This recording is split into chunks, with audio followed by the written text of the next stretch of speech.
Okay.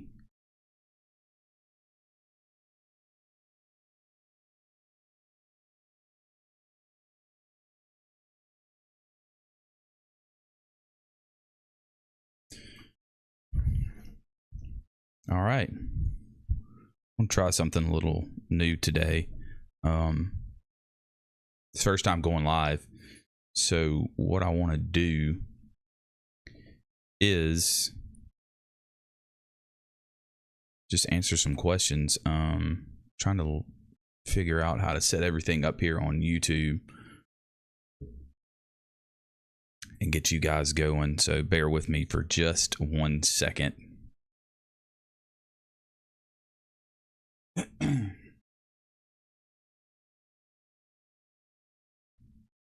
Unfamiliar with streaming on YouTube, and I think we've done Twitch or something in the past, but that was many years ago.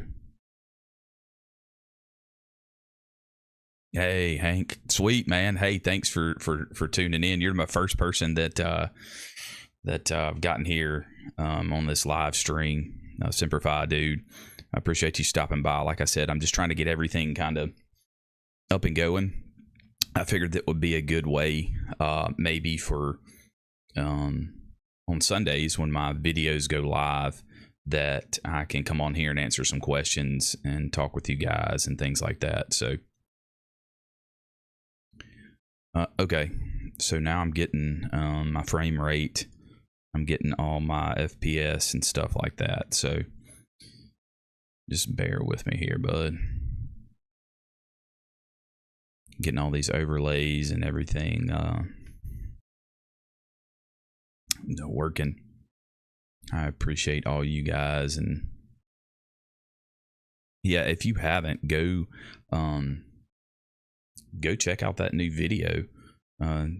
Just went live for me a couple hours ago. So let's see. Okay.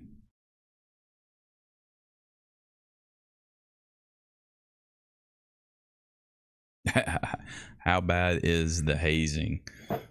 Well, hey, Hank, man, I appreciate it, bud. Concrete gardener. Hazing is a big thing now. Back then, I'm not really sure. I can only speak from my own experiences and everything. Hazing's not too bad. I look at it as it's not hazing. It's more of a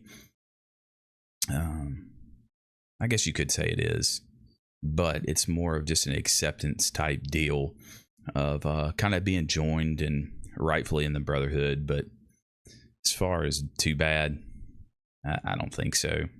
Especially nowadays. I mean, with technology and cameras and social media, there's just no way to get around that. And a lot of it's born in tradition and stuff like that. So. But yeah, that's a good question. I would imagine that it has changed throughout the years, as far as hazing goes and things like that. Some of the stuff is just traditional. I mean, it's just what you get in football. I mean, if you play any organized sport or anything like that, sometimes you go in and, when I was growing up, they shaved your head. That was part of the process. There you go. That's it, Hank. Motivation. Yeah, it's not hazing. Not the way that I look at it. I know a lot of it has to do with history and tradition, but hey, if you're still around, Hank, can you give me a thumbs up or something if the audio is good? Video, don't really have a way to test it, but just trying to get I'm pretty sure I'll have some family members jump on here soon and let me know how things are going.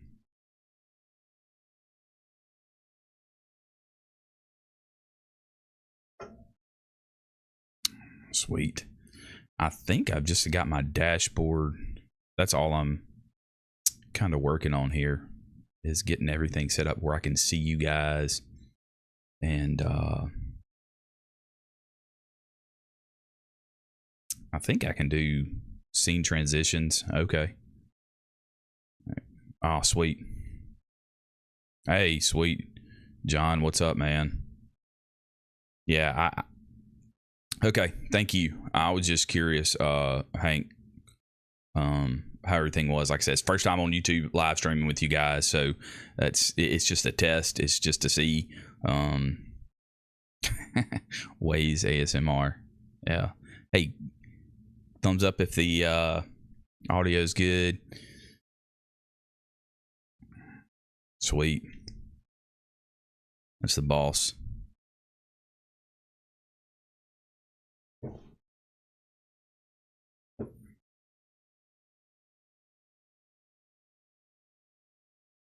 Yeah.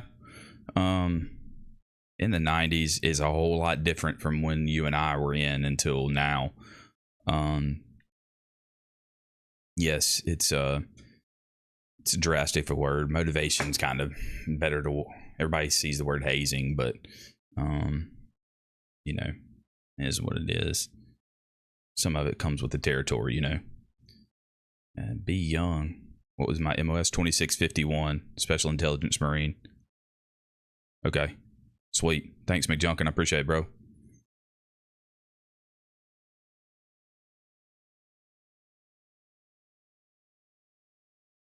Yeah, good deal.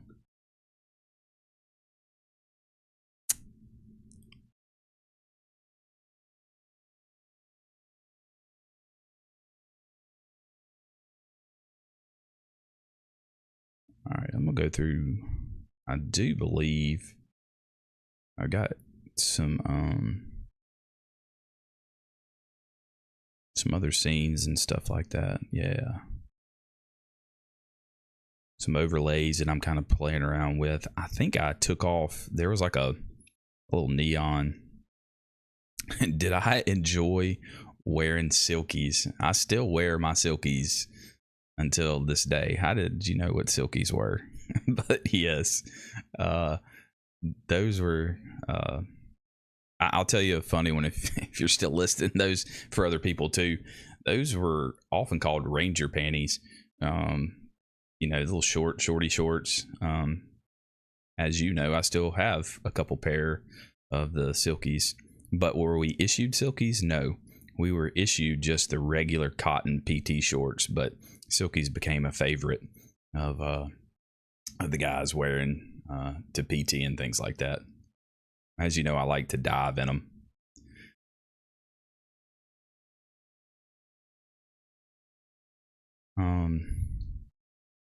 I do know I have an overlay for, I don't want it to cut out, but from some sub alerts and things like that, but I'm not sure how to get that up and running.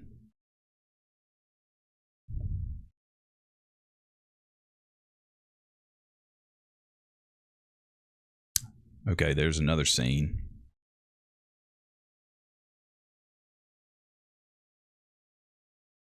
I'm going to click a button. Oh, nothing happened. Okay.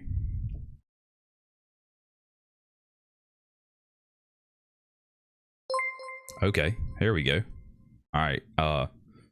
Not really sure if y'all saw that come up, but oh, there's another scene. Little Waze shout out, as you can see in the background.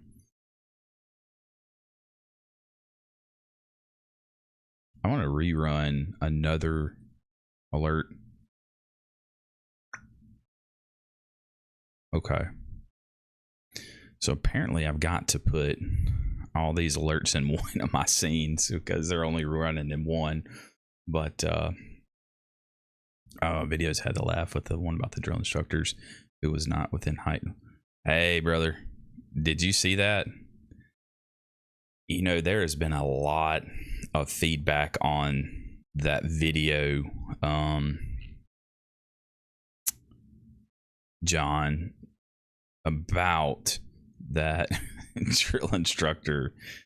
Man, hey, listen, I and not to downplay that or anything, but that guy and that Marine probably is a really, really good dude. But I think drill instructors, they have an image or a baseline where, you know, what you look at, and when you see a drill instructor, this is what you see. It's kind of that first impression of the Marine Corps is a drill instructor. So, you know, seeing one like that, it's tough because I wasn't used to seeing that. Not downplaying that he's not a good Marine, but it's not what I think of when I see a drill instructor, if you know what I mean. Going back up, you know, I'm not sure when you went through or anything like that. Yeah, man, it'd take you, it'd shock you, but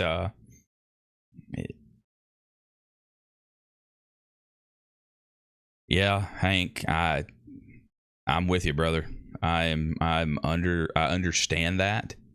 Do I agree with it? No. Do I make that call? I don't, and I'm not downplaying it. Like I said, he's probably a really good guy. I don't know what happened. I don't know everything behind that video, but hey, it is what it is. I hate to see that. I'm not, like I said in the video, it's not that there's a problem with it, but whose idea was it to put him on camera and then to put a documentary published about it? That's my thing, man. You know, I'm straightforward and I'm honest. I'm not going to sugarcoat it. But like I said, he could be one heck of it, and I'm sure he is. I mean, he passed drill school, so probably one heck of a Marine, but just not what I thought. I'm from the South. Be young. South USA.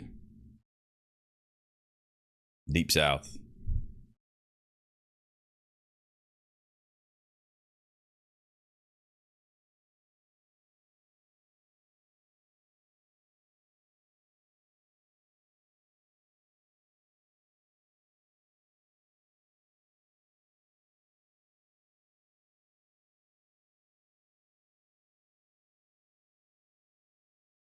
Hank, when did you go through? Just curious. Oh, Texas. Yeah, next door neighbor, just about. I hear you, bud. Appreciate you. Everybody's from Texas, man. I had a lot of, I mean, of course, if you're in the Corps, a lot of guys, man, they're from Texas, California, Florida. That's a big state. That's what they say. Everything's bigger in Texas, right?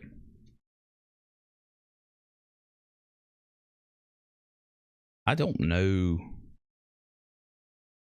if anybody's familiar with streaming on YouTube. Got my activity feed. There we go. Okay. 77 to 81. Look at there. There's another Texas guy. Wow. Okay. 77 to 81. A little bit before my time. I was not born until 1983.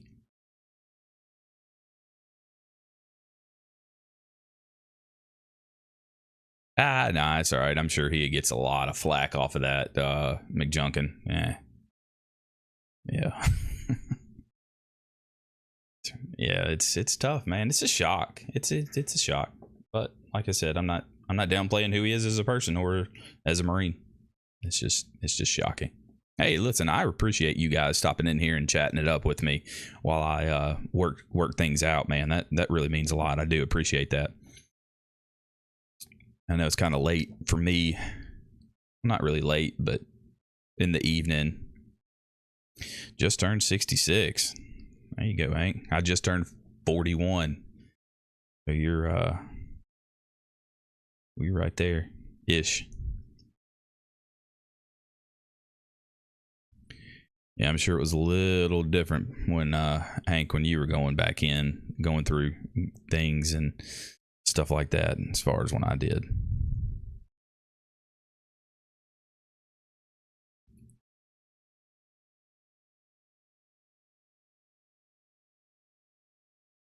Okay. Yeah.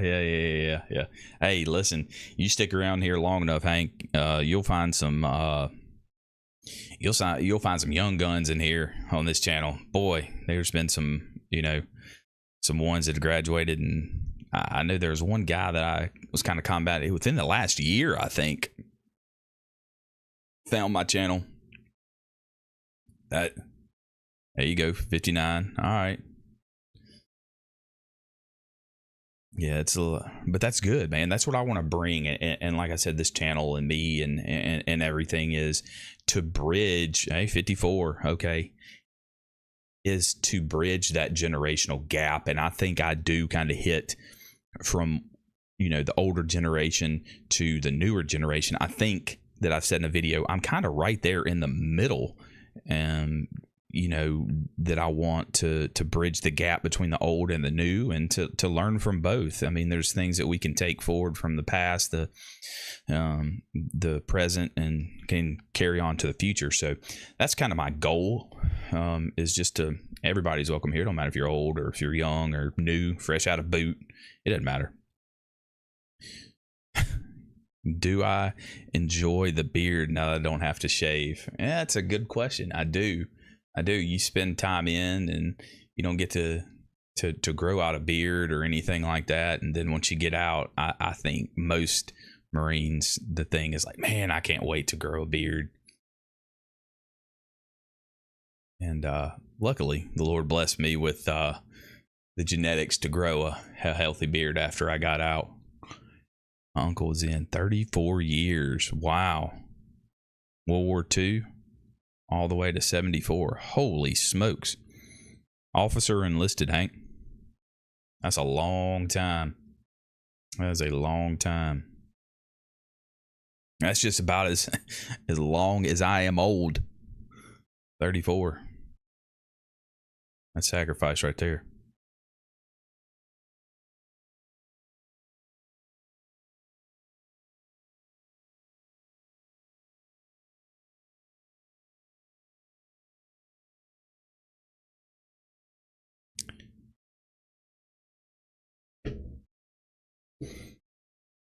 Okay.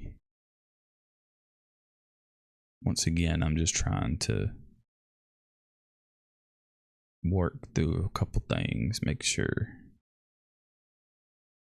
And I think my goal too, if this works out, and maybe doing this every once in a while, just kind of coming on here and speaking with you guys and listening and answering some questions. We can go through some videos and watch some stuff together, and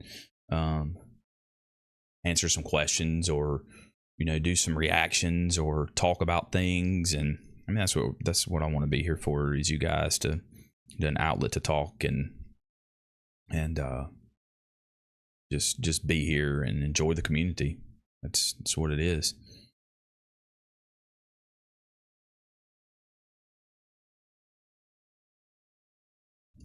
Now, if I can get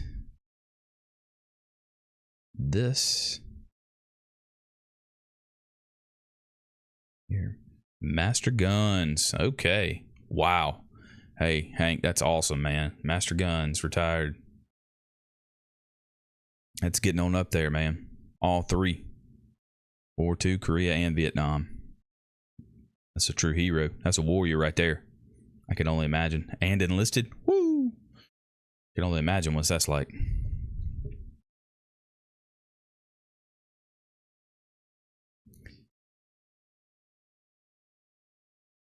Oh man. McJunkin, I'll be honest, I don't know anything about that. I heard it. I did too. I thought it was kind of a I don't know if it's real. I mean, is that true? I never verified that myself. That's just me. So I really don't know. Let's see if I can, if it is, man. I don't know. Let's see.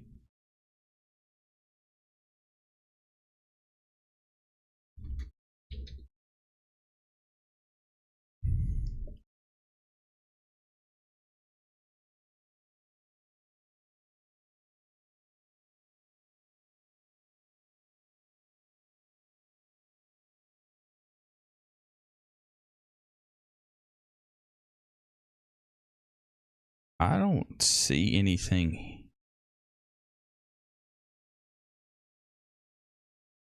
Hank, I could only imagine, man. Yeah. That's usually how us Marines are, you know. We're hard and tough on the outside, and deep down is this really true? Wow. Okay, McJunkin, let me look on that, man. I'll definitely. Hey, hey, y'all know every Marine keeps a little stash, you know. My favorite color, everybody says red, but I'll go with you guys and show y'all my favorite color here. Gotta have a box. Blue. If I can get y'all zoomed in there. It's gonna be my favorite. As you see, I got a little hungry and started gnawing on these, but yeah, Hank and McJunkin. It's probably before y'all's day, the whole crayon thing. If y'all saw my shirt, I don't know if you can. Oh, yellow. Come on, man. If you can.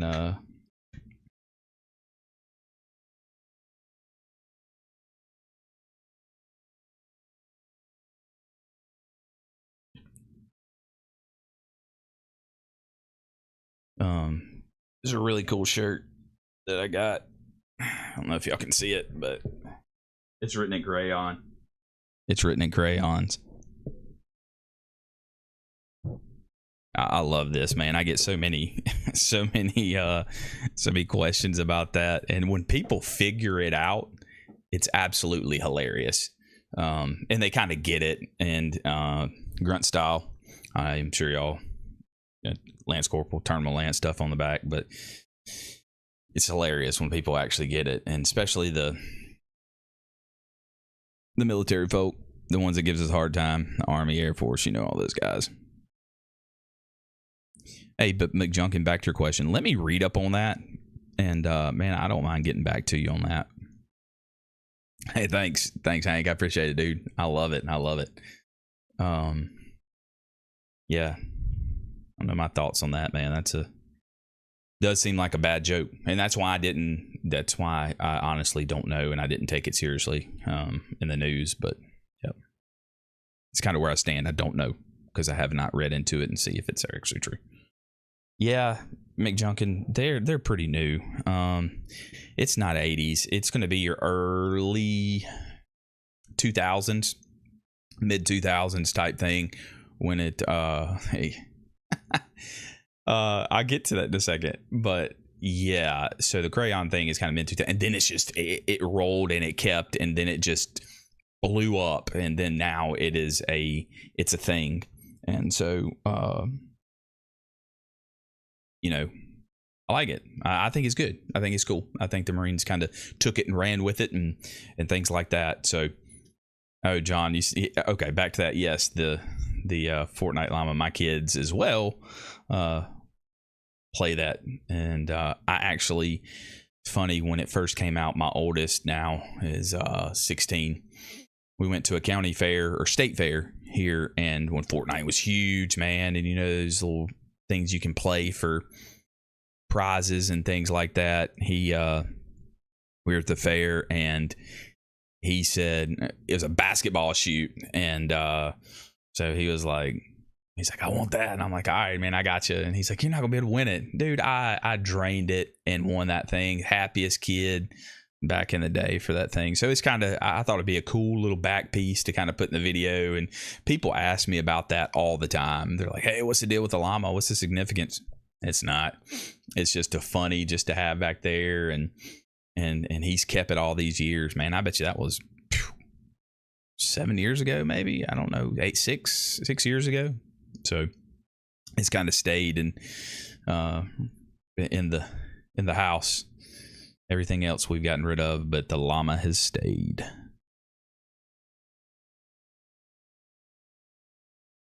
Yeah, I don't even know if they make these shirts anymore. To be honest with you,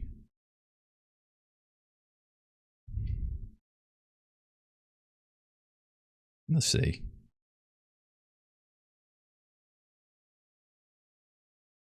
Oh, they make a different variety of it now. It's pretty good. They got all kinds of cool stuff. Yeah, they do make one.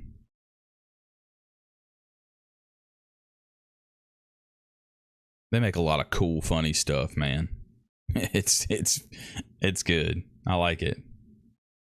What was this Waze company I see everywhere?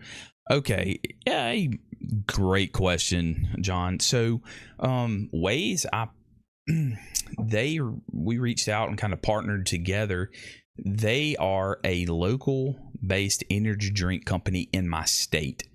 And so what they do in their mission, as you can read down here on the screen, we appreciate your service and sacrifice, Waze. And they support local and national military, law enforcement, firefighters, emergency management. That's your nurses and everything like that. And it's a local based company in my state.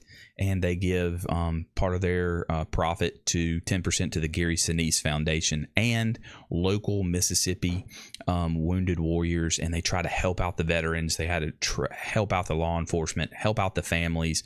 And so they kind of partnered up, and we partnered up with them, and I support their mission. Their mission is really good. The drinks, they're good too. They got a different color here. You can see this is the law enforcement edition, but they're blue.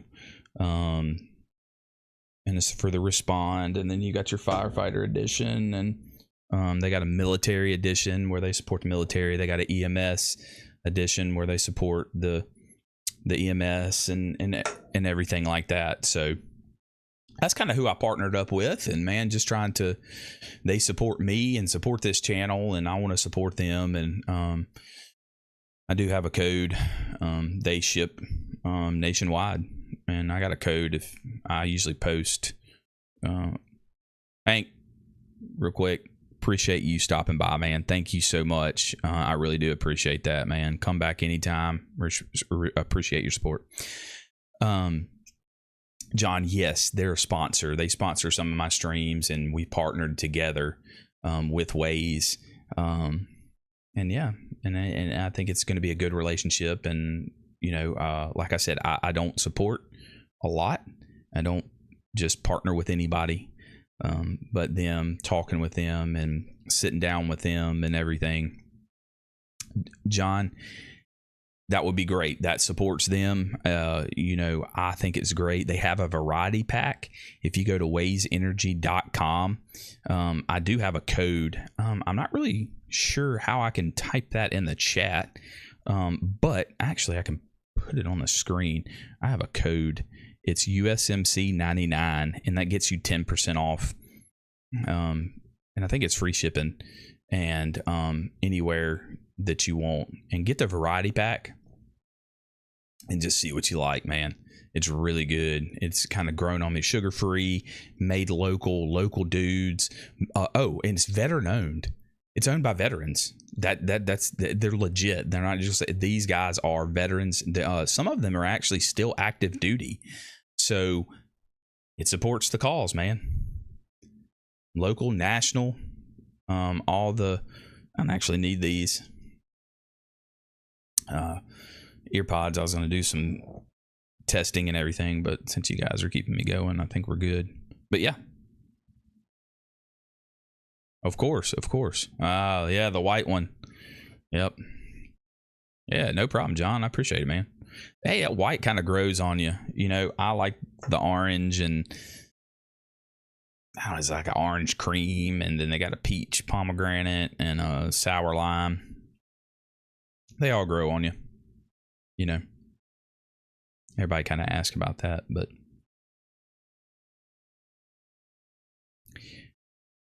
I'm curious how.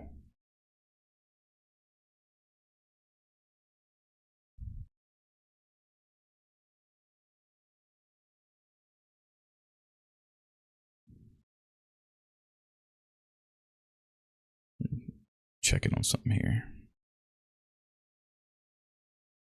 And I apologize again. I'm just trying to get everything of how to communicate with you guys, and I'd be able to chat and show y'all some things here, so we're all good. I think I've got my screens all. Oh, there you go, John. There's a kind of a little bigger picture you can kind of see there. That was for another video. Actually, the video that I just posted today. Little thing I did for him at full screen. You can see my ugly mug. And here's kind of the screen that I wanted to kind of set up so we can watch some movies and some videos and stuff like that. But how old are your kids? I mean, yeah, my kids tried it. I have a younger one and an older one. But they're not, I wouldn't say give them a whole can, but they can try it. I don't know. I don't know what kind of caffeine intake you want them to have. But it's got their mission and everything, their mission statement on each can and everything. And when you say veteran owned, North Carolina, Mississippi. Okay, I was stationed in Camp Lejeune in North Carolina for 4 years, so I'm very familiar with North Carolina and those whereabouts up in the mountains. So North Carolina. When's the last time I've been in North Carolina? It's been a while. I don't know the last time now going back to Lejeune and things like that, I have not hadn't visited there in a while. I'll let a 10-year-old try it. Not great, you know.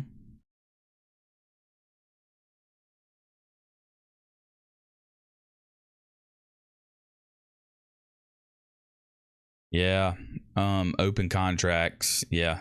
Yep. McJunkin. I was 17 when I joined as well. Had to have my parents' permission, to sign off on that when I was 17, but turned 18 and shipped off right after I turned 18. Joined the DEP program, delayed entry. So they had me at 17 and shipped off right when I turned 18. And actually, cool story, or cool, but I was one of the last Marine recruits from Mississippi to ship out to San Diego, and I was a San Diego Marine. So Hollywood Marine, however you want to look at it. That was because at the time we were located or a part of RSS Louisiana in New Orleans, so west of the Mississippi. So they sent everyone to San Diego. Well, right as I left, me and one more other guy from Tupelo, Mississippi, ended up being my rack mate, which was really weird. We were the last, I would say, last few that went to San Diego. And then they changed, I do believe, if I remember correctly, to RSS Recruiting Substation Birmingham, which is in Alabama. And so they started sending everybody to Parris Island. So I did not go to Parris Island for boot camp. I've been there, but I didn't go to boot camp. All right, John, go ahead, man. Yes, sir. Of course, dude. Semper Fi, brother. Enjoy those Blues, man. All right, dude. Thanks for stopping by. I appreciate it. So, yeah, John, I was a Hollywood Marine, and then, not sure how many after me, but that's when I went through. That was 2001. 2001. I do believe they're still part of that recruiting substation out of Birmingham, if nothing has changed, and I don't think it has. It's not. We don't have that really big of a recruiting substation. See you on the next one, brother. Semper Fi. Yeah, we don't have that big of a recruiting station that we need, like Texas or Florida, California, even in New York, all the up north, and Also out to Midwest and things like that. They probably need a bigger substation. So, yep.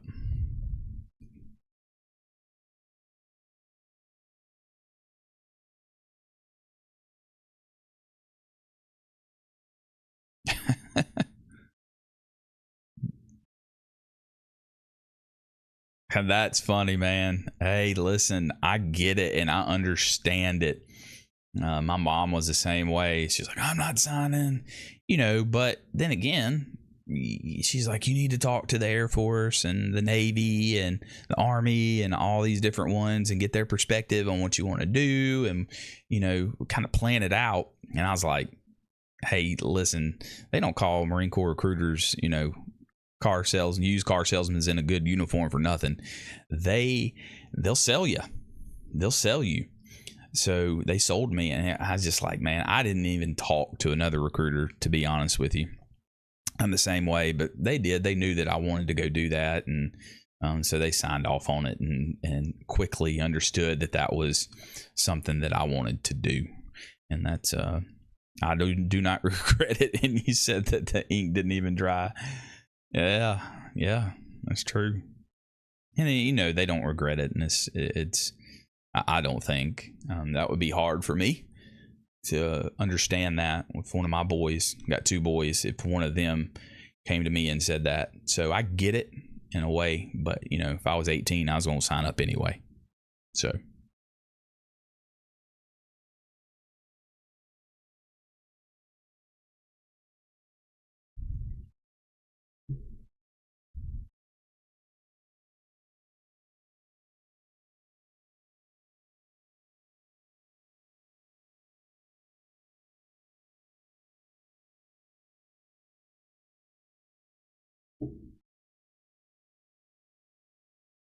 I know age limits and things like that. I'd imagine, I don't know how far that goes back, but a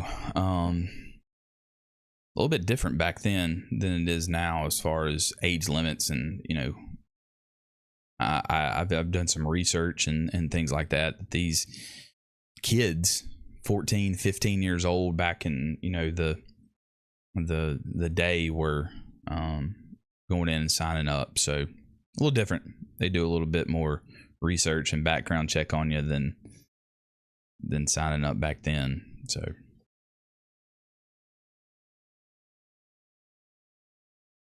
that's my boy right there. What's up? He I needed a water. My voice was kind of getting, this is my youngest right here. So you just hydrate on Waze. Why did I not just hydrate on Waze? Well, because then I will not go to sleep. It's kind of late to be drinking an energy drink, but oh, you actually talked to all the recruiters. They're still good. Thanks, bud.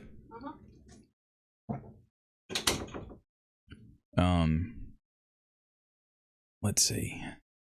I talked to all the recruiters, but at the time everybody was. Really?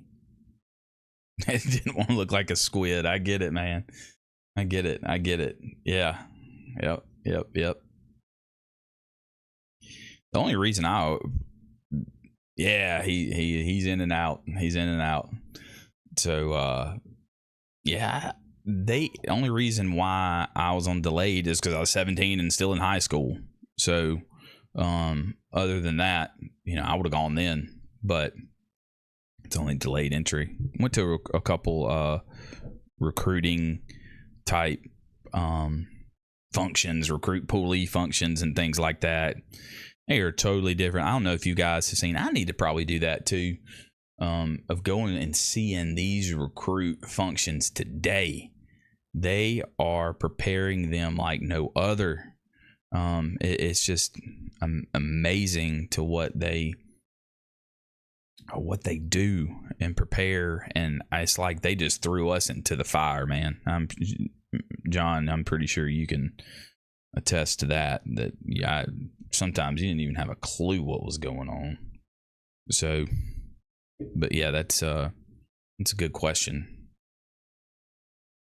Yeah, Coast Guard, I didn't know they were heavily recruited back then. That's interesting.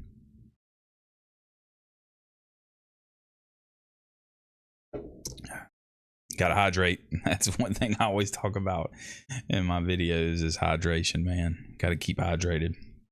Yeah, he came in here and said, "Why aren't you drinking a Waze? I want to go to bed tonight." Okay, I want to stay up all night. It's like drinking an espresso at 6:45 in the afternoon and then expect to go to bed. And I say that now. I can't stay up late like I used to. So, okay.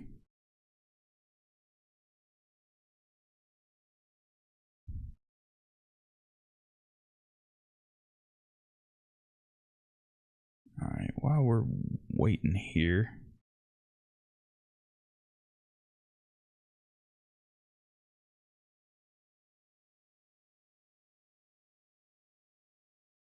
still trying to figure out how to interact or how to chat.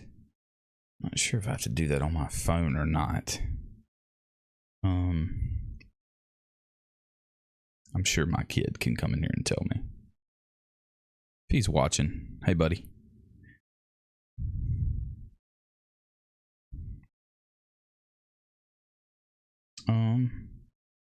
Okay. Let's check this.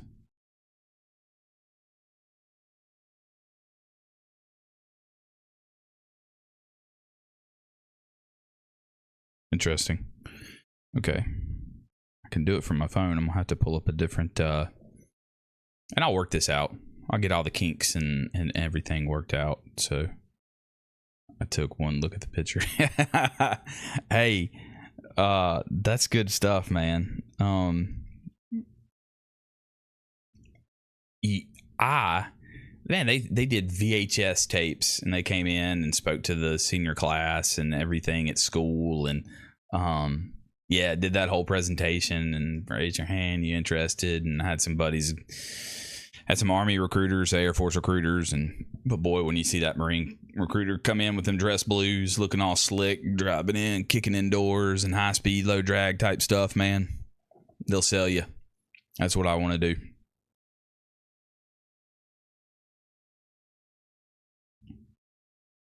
Oh, I'm getting feedback on everything of just what's going on for some stuff, but looks like I can chat from my phone, but I know, there we go. I know there's a way to do it here, but hey, we're gonna take it one day at a time, or one stream, live type stream. Yeah, if you have any questions, I don't know who, I really can't tell who's tuning in here or not, but any questions or any thoughts or anything, y'all just hit me up. I'm just playing around here on about 45 minutes, which is really good, which is awesome to hear. But just getting everything, like I said, I'll try to fit this in the schedule at some point in time. And I know a lot of the viewers are on different time zones and things like that. So I'm just playing, just watching the VHS tapes. What's the brochure in a film? Oh man. Okay. I mean, I do know what that is, McJunkin. I do. We had the old school TV rolled in with a VHS tape player. He pops in the VHS tape with the pre-recorded recruiting commercials and things like that. But he did hand out brochures. I actually still have my VHS and brochures and everything from when I signed up. I found them in my mom's attic, but I do have those. Film strip with the projector. I do the projector thing where you slide it on it, and 1967. Wow. I cannot comment on that, but VHS, I do remember him going in there, and I still got it. I don't have anything to play it on. I think my mom might still have a VHS player. I'd definitely like to look at that video, and get it digitally enhanced and recorded onto here and go through that and walk through it and talking about some nostalgia right there. That would be amazing. Yeah, I don't even know if my kids know what VHS tapes are. They might know what they are, but they don't know how they function and how they work. I'm trying to see how I can share this stream. Adios. Practicing our Spanish, eh?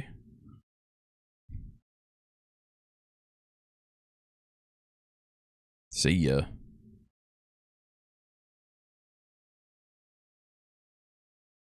How we can actually share this to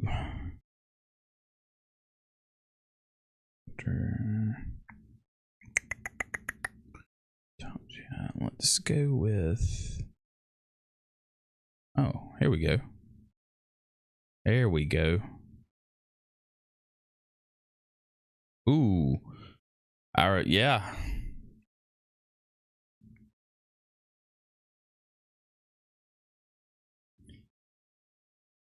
Really don't know how to share this out socially, but we'll get there. Yeah, those. Hey, well, when I went in, we were still wearing the Woodland camis, so I was not in the digital era. Although when I was in, I was still transitioned from the Woodland to the digital, and I think it was the next year or so they started phasing in the digital camis for the Woodlands and the different boots and things like that. So I was not that far back where I was thinking I was getting the old pickle, all green Santines, or I think that's what they were called. But yeah, I was still Woodland. Iron on your EGA on the chest. You remember that? Spit shining boots. Kids these days, I say that and I make myself sound old, but they don't know. Yep. There you go. They were phasing out. So I'd imagine a year after, I think it was about a year later or so, maybe a couple years after I got in, they started to phase out those Woodland camis, for the digital material. So yeah, ironing on the EGA, on your cover, spit shining the boots. You had the jungle boots, and different times and things change. And then uniforms change. Now the uniform here really hadn't changed. You still have your alphas and your Charlies and dress blues and your deltas and things. Those aren't going to change too much, but the actual camis and boots, and to kind of fit that modern environment and platform. Maybe 2003. 2002, 2003 when they started to kind of transition to that new stuff. But I was glad I went through the old school way.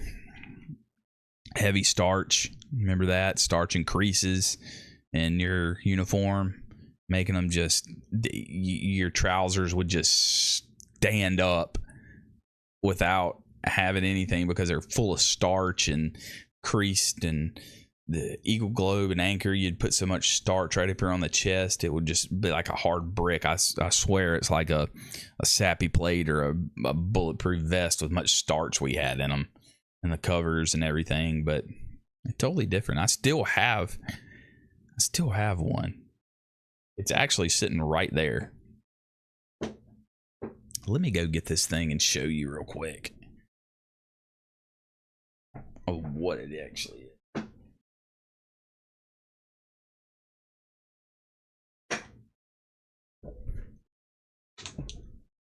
Sorry for that right there. What about that, John? Remember that? Got a little dog hair on it, but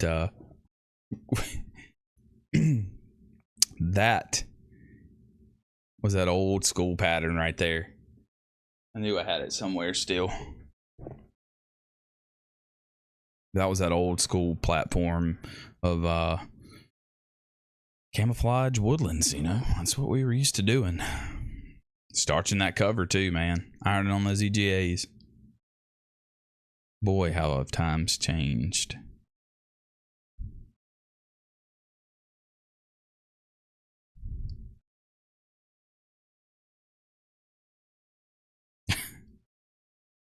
Oh man, I get it, man.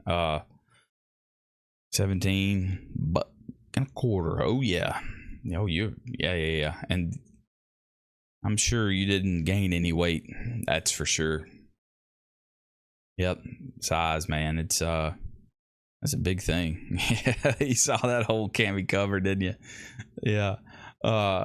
Same with me. I went in a little bit heavier, 160 maybe, 165, but was down to like 140 at the end. Lost a ton of weight, but was lean, mean, killing machine back then, baby. It was that's what it was. There was not an ounce of fat anywhere. Yeah, like I said, now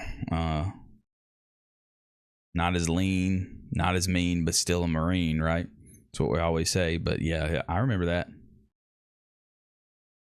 Those big guys had a big problem, man, doing those pull-ups and doing the obstacles, and get a little guy trying to carry a bigger guy. But hey, you adapt and overcome, right?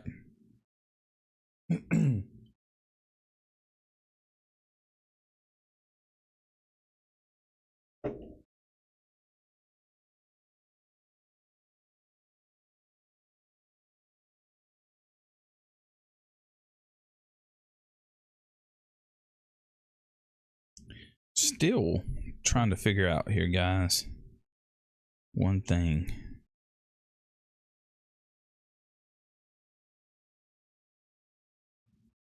Let's share the link.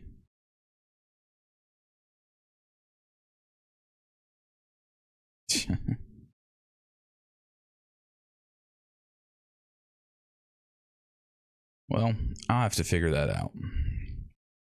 Let's do that right now. Let me figure that out.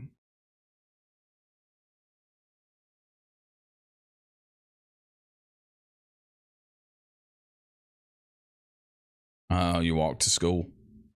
Wow. Okay. Yeah, that would do it there, McJunkin. That would do it every day, back and forth.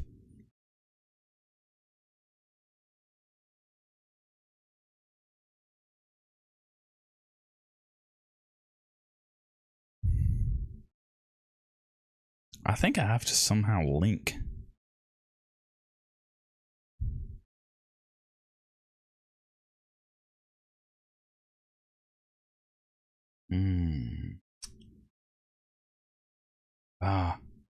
I just want to share the link.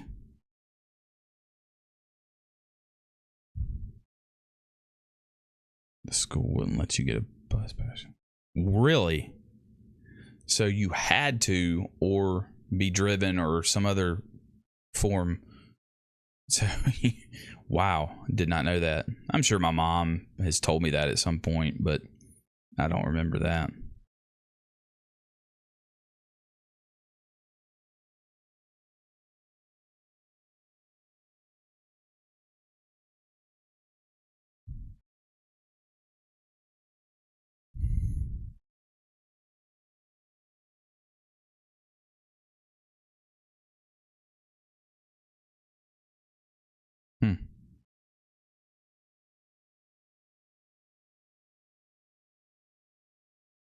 Okay.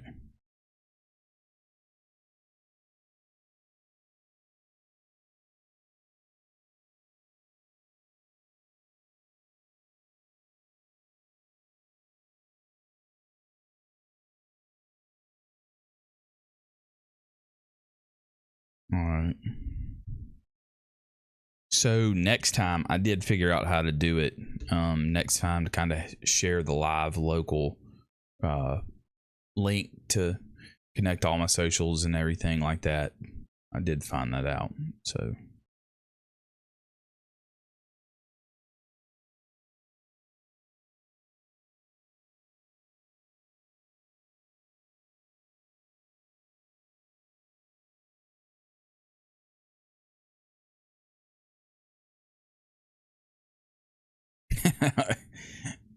Okay, Michigan, yes. All right, yeah, that would be some snow. I'm young. Hey, I could only imagine.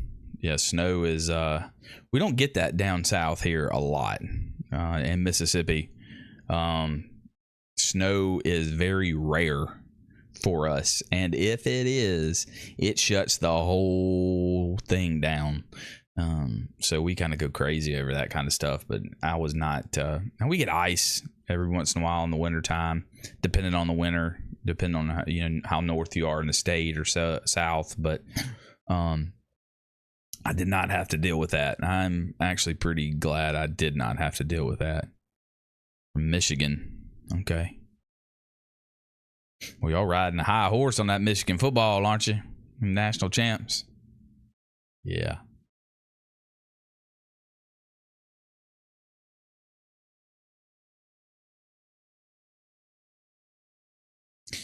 Interesting, McJunkin. So you had a boxing team at school. That's really cool. That's definitely something that they do not do today. I do know that. So that would be cool, though. I mean, I'm all for that. Now we had, hey. Yeah. Hey, well, y'all just worry about Ohio State, right? Listen, it snowed in Rome and New York. Yeah. Well, I don't know too much about snow. I'm gonna leave that up to you guys because don't know much about it. Not a lot of experience with that, I'll tell you. But y'all can for sure have it.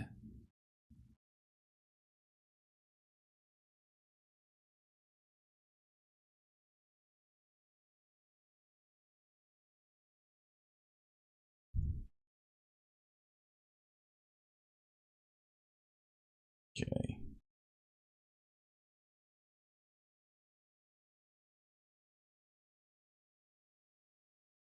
Interesting. To 1983, I think. Then the state stopped it, but we kept rest.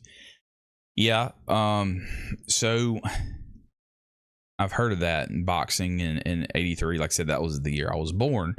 But wrestling was not. We didn't have that in our school down south. So it really wasn't. I don't even think they have anything today, to be honest with you, with wrestling. It's just not big here. Football, baseball, basketball, those are your big three. And then, of course, now soccer or football, depending on where you're coming from, that's big now, getting up. We did have, cross country and track and things like that, but no boxing or wrestling. You would have to go do that on your own. I know they had some local clubs around that you could do that, but as far as school, nah, I didn't have it in mine. Small school as well, but they never had anything like that. And I assume from Michigan Young that y'all had the wrestling thing going on as well too, right?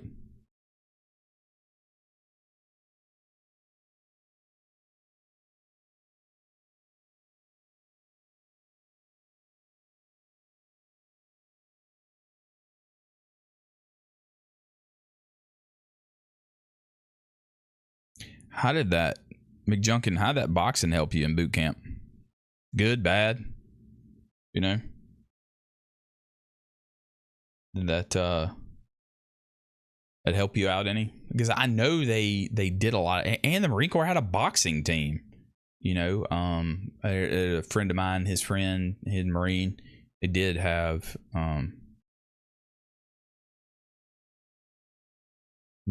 he was on the boxing team, on the Marine Corps boxing team, traveled all over to go boxing.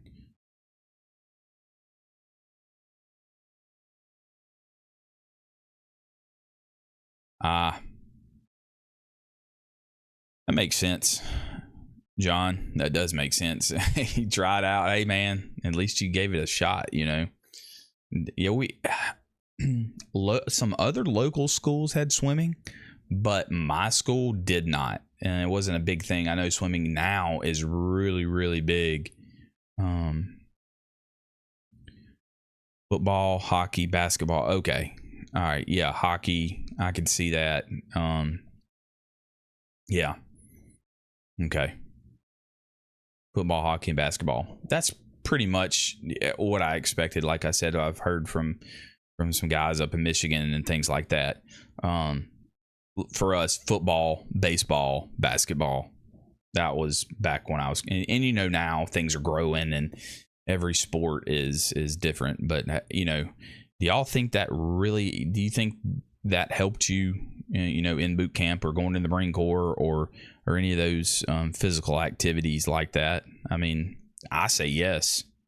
I say the more athletic you are and the more you come from a structured athletic standpoint, that it's going to help you out. Okay. Grew up in Michigan but lived in Texas. Yeah, then you know football is king in Texas pretty much. I mean basketball too and baseball, but you know, I get it. I mean, I was born and raised here and found myself back here after the Marine Corps, so it's still the same. Okay, yeah. I agree with that, Young. Yep. Anything organized like that. See, there's that thing again. I appreciate you guys hanging out. Boxing helped me out. But sport boxing, core boxing. Yeah. Excuse me.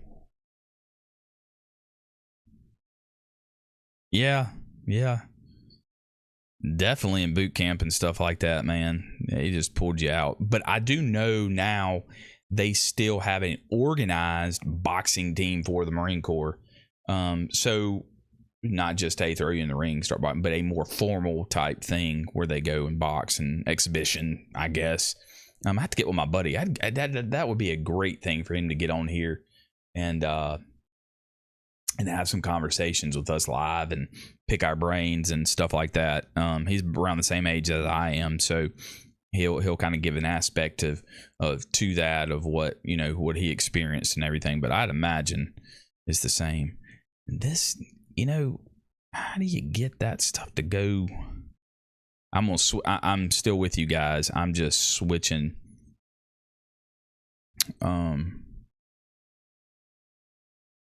To get those alerts to come up.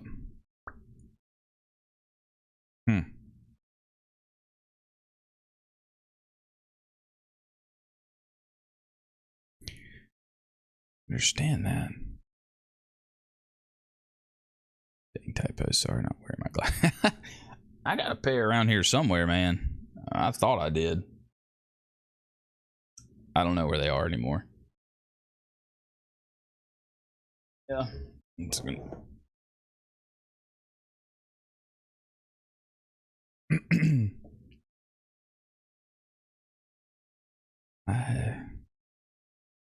hopefully this won't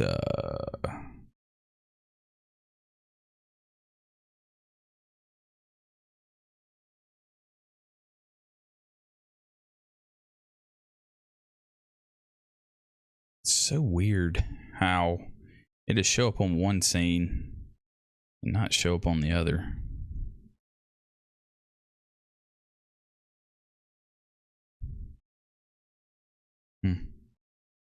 Interesting. Barry. Like I said, I'm gonna have to start playing around with some stuff.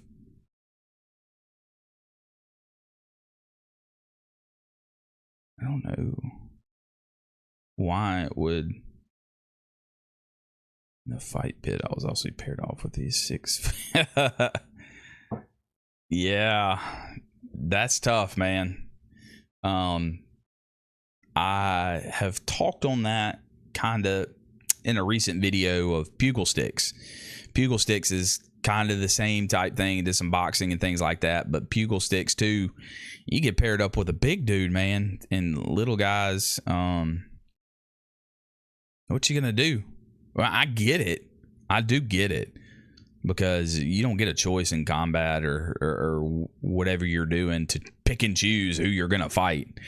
But it does make it tough, man. That is a fight. I know you were fighting for your life. I get it. Yep.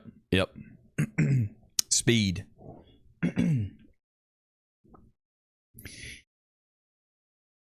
Replay this. See, it comes up here. Sorry, I'm listening to you guys. I don't understand. Oh, wait a minute.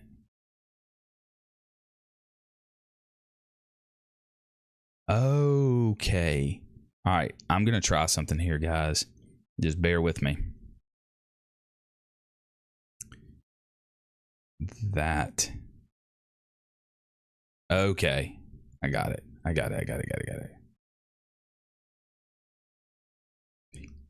964 by 600. All right. Let's go try. Add.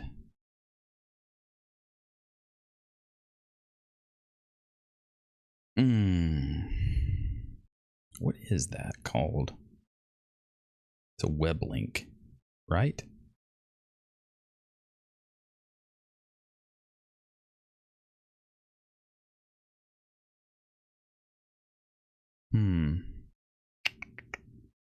Add.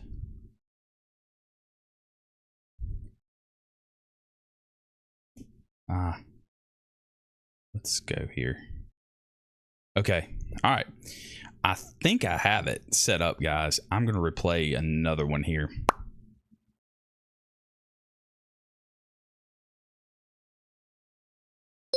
There we go. Got it. Okay. We're in there. We're in there, boys. Okay. Perfect. Now I've got some stuff lined up. So I can see alerts and stuff coming on. So I can address all that stuff. And this is what that's kind of was, just a test. I was fighting, just had to stay alive. Yeah, oh man. Oh, that's tough. I get it. I do get that. That's hard. I'm not that big of a guy, 6'7". I am not that big of a guy. I'm with you, man. I was lean, like I said, I was lean and mean, but sometimes you just had to fight until backup got there, you know, to be honest. Sometimes you just got to hold on.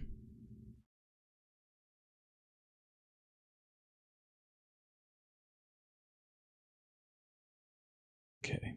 All right. I appreciate you guys sticking around while I work that out. So we've got that one here. Got that. Video. Okay. I think we're good. And now I just got to figure out how to. Perfect. Got my website where I can pull up. Yeah, I'm in the process of creating a website as well. Just to have some general information, just a core place to go to and everything. So I'm in the process of kind of trying to expand out on that. But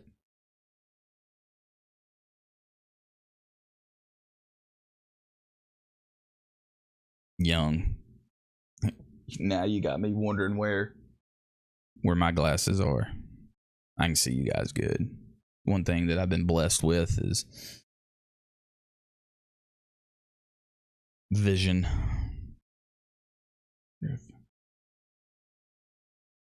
Aha. Got it. Figured it out.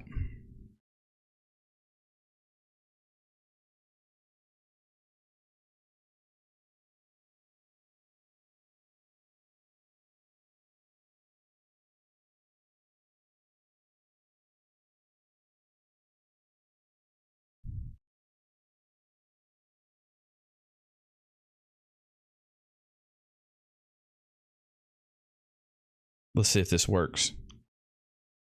Ladies and gentlemen.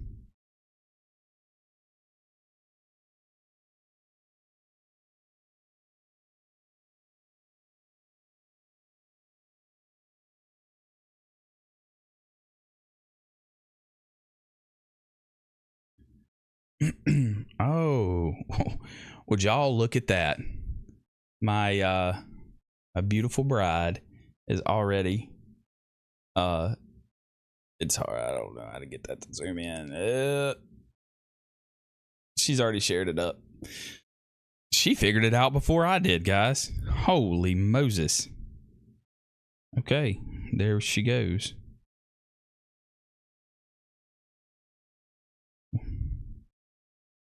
Ah.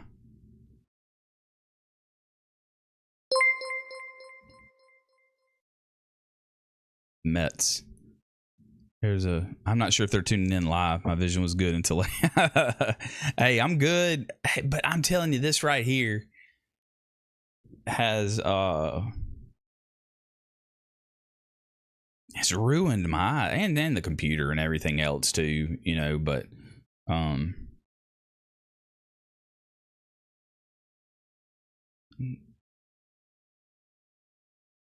like I've got some things coming through. Like I said, I can see now.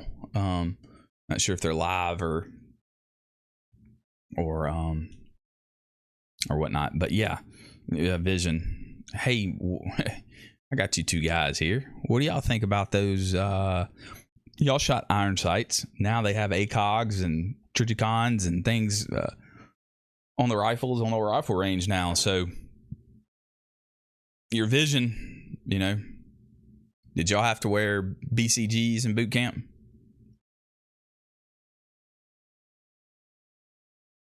If y'all know what that is, y'all know what it is. If you know, you know. You know what I'm saying?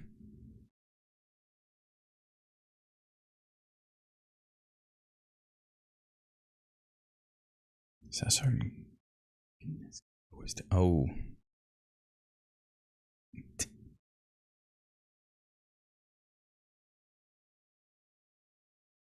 Oh, man. Yeah. How weird is that you can remember everything back there of what was called or pointed out to you or however it is to your liking. That's just wild how we can remember things like that.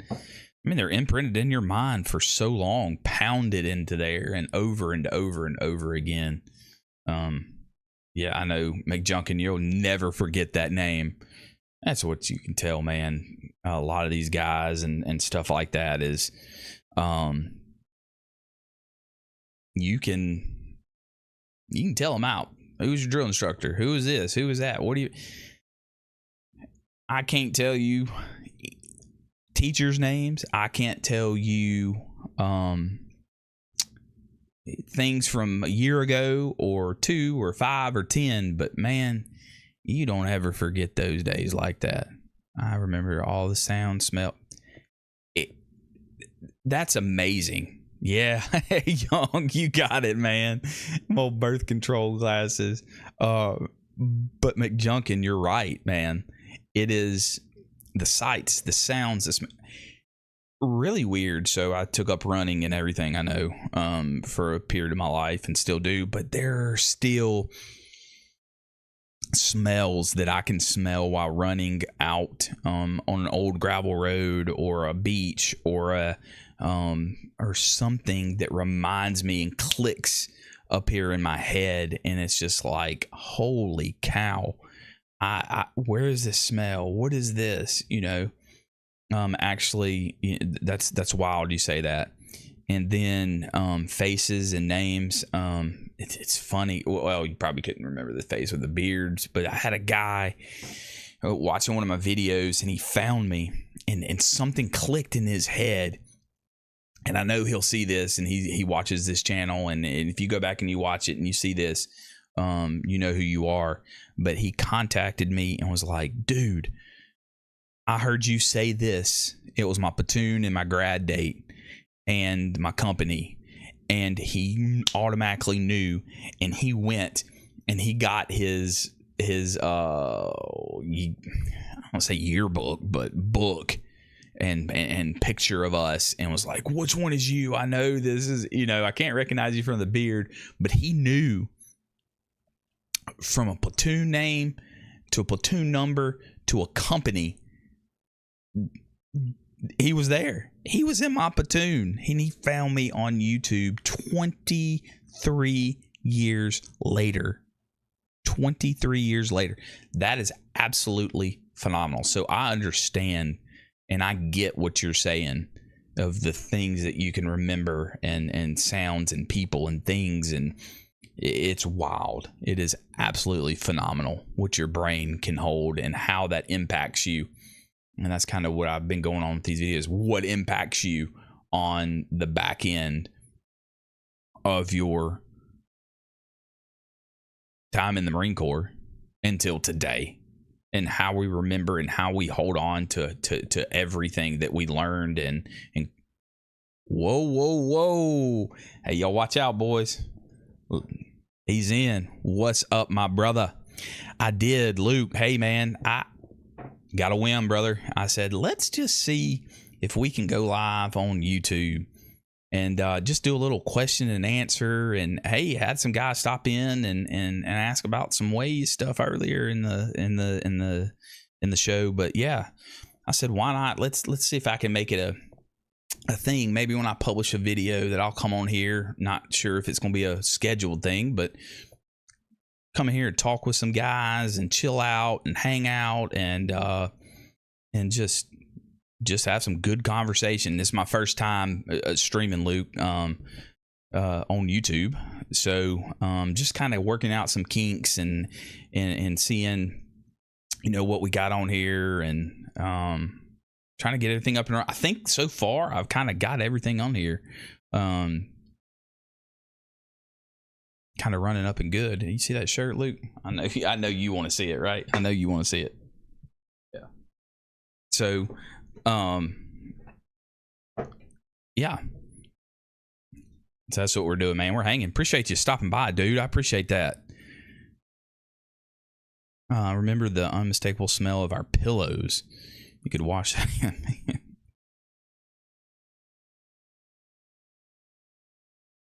Yo. Hey. Great idea, Luke. That's a man with the master plan. Look, listen, us jarheads, man. We need a little bit of guidance, right? Just point us in the direction. We're there. No, but I like that. That's good. You know me, man. I'm a note taker. I appreciate and I respect your opinion and everything. That's a great idea. So I'm going to write that down. That's what this is for, is just going and testing things out. And hey, man, if you don't try, and you'll never know. And that's not my blood. I'm always going to try something and work it out and work through it. So AAR, I like that. I like that a lot, Luke.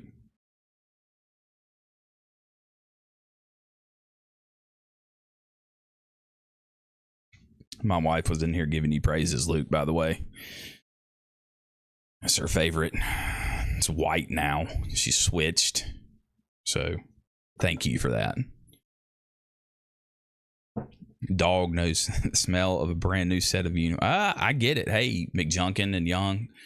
It's weird, man. It is so weird. The things, the sights, the smells that trigger in your brain.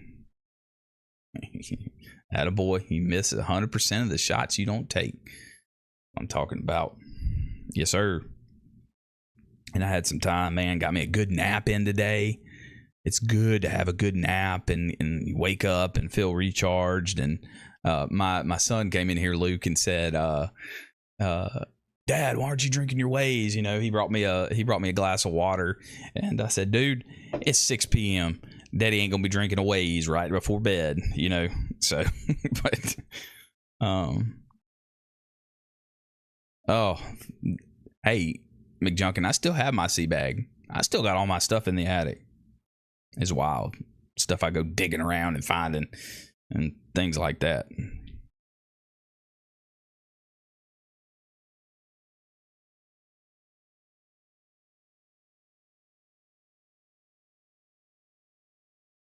Luke, are you a hockey fan? I know I got some Michigan guys in here, but come on, bro.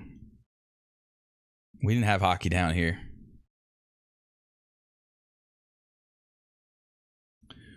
And hey, Luke, while I've got you here, if you're still here, did you see my share to Facebook? Is that how you kind of got here? I'm just curious.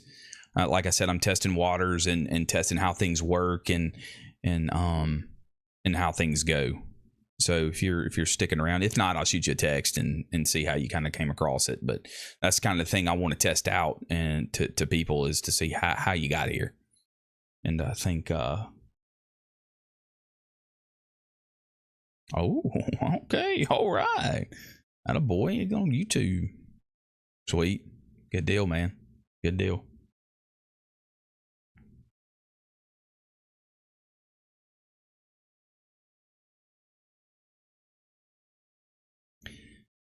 Yeah, I'm just taking some notes and okay. Good deal. Good deal. Yeah, Luke, I did know that YouTube sends out that notification when people go live and things like that. So that's good to know. That's good to know. And I'm near 60. I can hear myself screaming about catching any.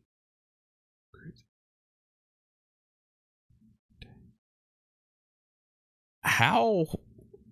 I don't. Okay, McJunkin. I get. Yeah. I don't think as much accountability and stuff as they do. I don't. How do you get caught in your rack during the day? I wouldn't want to be caught in my rack during the day. You know, I don't know. Maybe you can sneak away with it. Good Lord, I wouldn't want to. I wouldn't want to be that guy. Would not.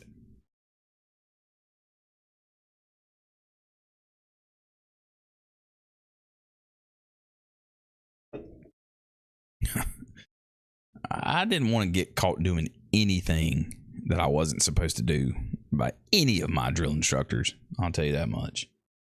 I'm sure that goes with any branch of service, maybe. Maybe not. Mandatory nap time. We didn't have that.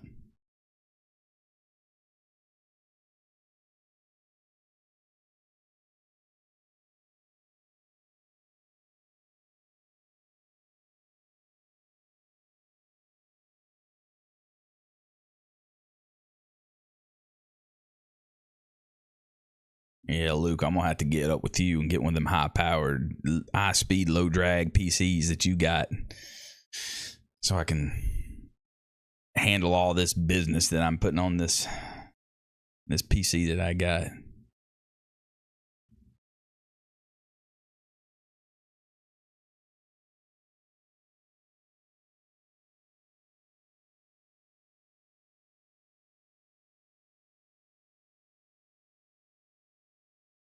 Okay. Let's go here.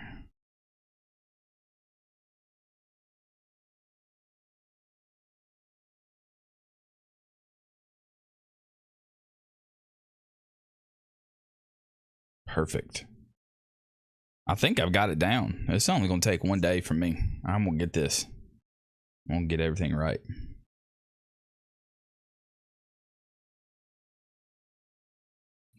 Yeah, hey, I'll shoot you a text, Luke. Just man, nothing crazy, but you know, something with a little bit of juice and a little bit of power. You know, I think it's about time to upgrade and we're at that point where I need to. I think I've got sound equipment. My boy, you're not the first one that's come through the stream while I've been live. I was telling them earlier, no Marine doesn't go very far without his little box of goodies. But I'll tell you right now, blue, baby. I'm a blue type guy.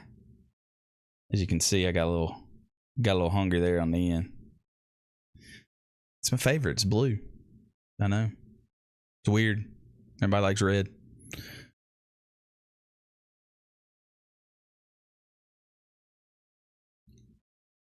How do you get cigarettes in boot camp? I'm just curious. I don't know. Yeah, crazy. We're all a little crazy, right? But yeah. Yeah, you know. And sometimes you get a little hungry. A little midnight snack. Anyway. How do you get cigarettes in the barracks? Were they issued? I don't know. Sorry. Didn't mean to eat in the mic.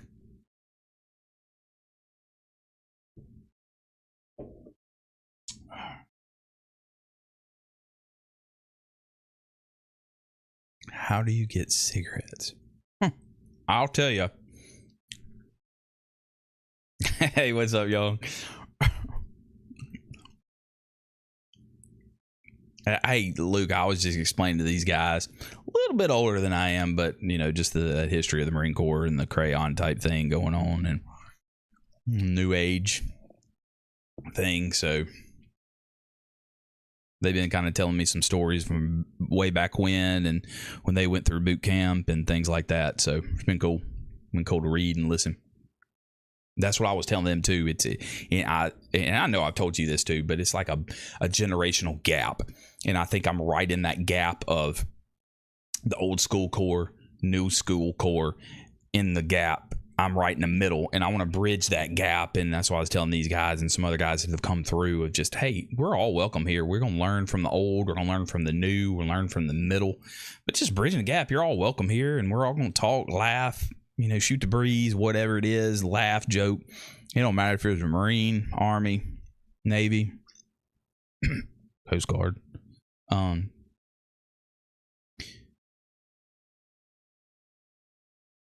So MREs used to have cigarettes and a book of I knew that. I've somewhere heard that. I know that I'm gonna throw this one out. Prophylactics. Do y'all know what prophylactics are? Well, it's a condom. They used to have those in the MREs, but I did not know they had cigarettes in an MRE. Maybe I did. Maybe I do remember hearing something. Something like that. And I didn't know they still have matches in there now, but no cigarettes. Huh. Interesting. Okay. I know Luke's waiting for grow his little beard out. Somebody came in there and asked me that, Luke, about my beard. He had a knack for getting things and he usually got in trouble. Hey, you know, jelly donut, right? I mean, we had guys get stuff in the mail, a mail call. You know, they'd pay for it, though.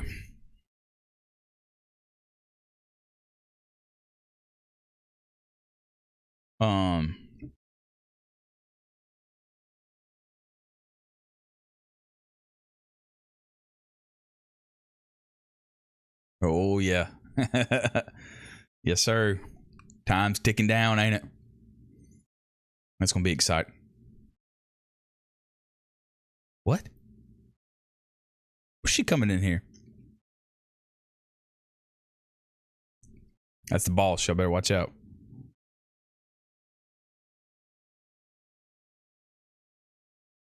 See, she won't. She yelling at me.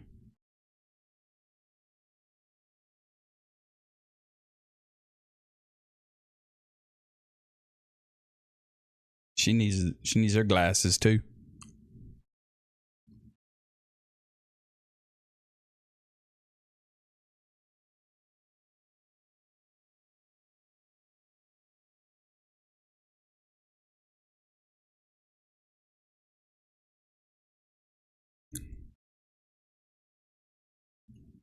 She's probably in there watching Bridgerton or something like that. I don't know. Is that what you're doing, babe?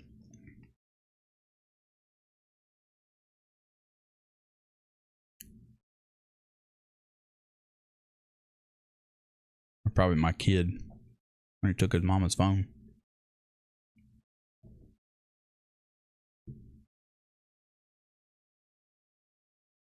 What does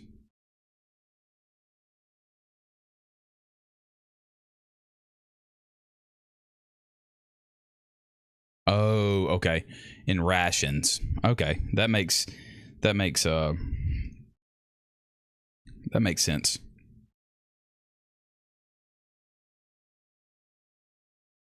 Okay. Got it.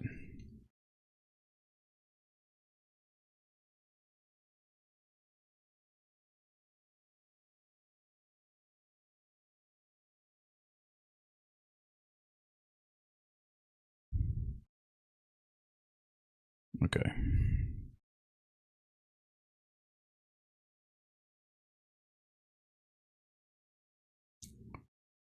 They took us to the PX one day to get a few hygiene products. Yep.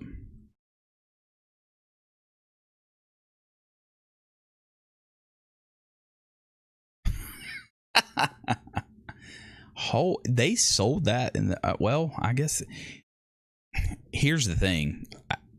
When I remember is they had a different PX, horrible habit, and they took you to the Recruit PX, and all it was stuff that you needed. You didn't get to go mingle and get all the good stuff. You just got to get what you needed. Yeah, I've seen those before, McJunkin. I know exactly what you're talking about. I do remember seeing those. I think it was like middle school or something. You send me something? What'd you get? Hey, boss. I call everybody that. So, what link? I didn't get a link. You get the wrong Brad again?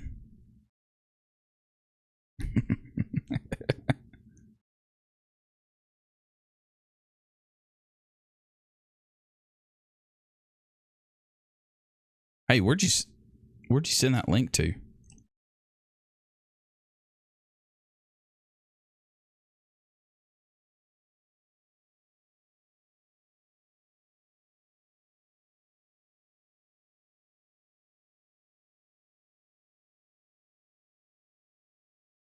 What's wrong with these?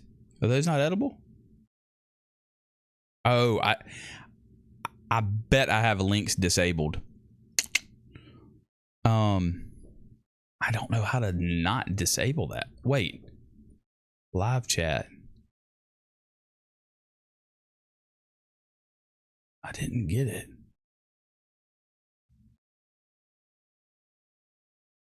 Yeah, I don't know. You might be more familiar with that, Luke. How could I not moderate that to... Of course, I don't want anybody just posting, but I would definitely love to have that feature. How do I turn that off? Do you know, Luke? You might not know. Yeah. That's weird. Chat filter, community moderation. Let's see. Live chat, participation, message delay, blocked words, community defaults. Let's see. Oh.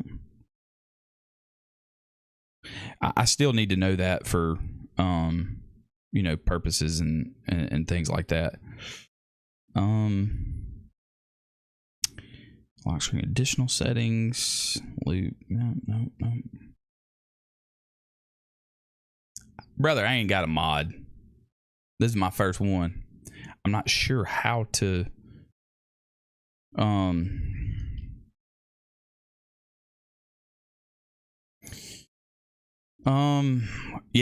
yeah, cool. Let's do that. We'll do it. Website. It's funny you send that, Luke. Yeah. Hey, Bubba. I'm one step ahead of you.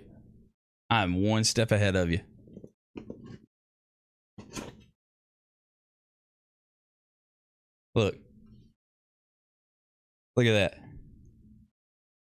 One step ahead of you. That'll last me what? A month? Gotcha, brother. Gotcha. Sometimes I like going to old school, Oh, no, I don't have one yet. I have no idea. I'm going to have to... in all fairness, that's what this is about.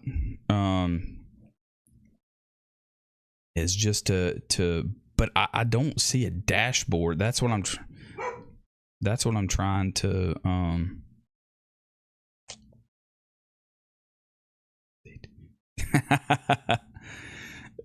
Hey brother, great minds think alike. Yeah, might need an IT team. I've got it pretty much down, and it's so much different on YouTube. So I really don't know.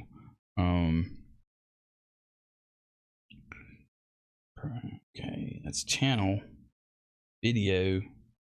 I know there's a way I can do it. I know I'm a mod, but I'll have to go in.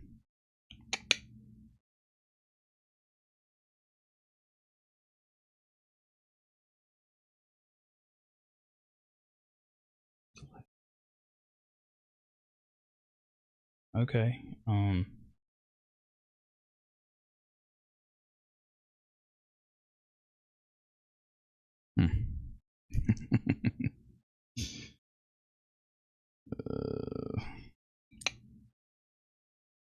I'll have to learn that one. Figure it out.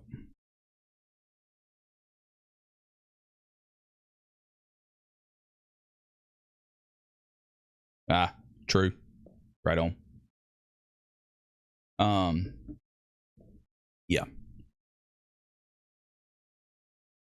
It'd take me just a minute there, McJunkin, but we'll get it all sorted out. I still think, I mean, going back to the whole MRE thing, and I have still a box in the attic. I mean, I know you can, man, they're expensive. You're expensive, or they're expensive. You know, to buy a box of MREs and things like that. But I just remember gum, and I don't remember the whole condom thing, but you know, that was way back when. I have to be back on duty. All right. Hey, thanks, Young man. I appreciate you stopping by and chatting it up and everything. I appreciate you, dude. Thanks for the support and everything. I really do.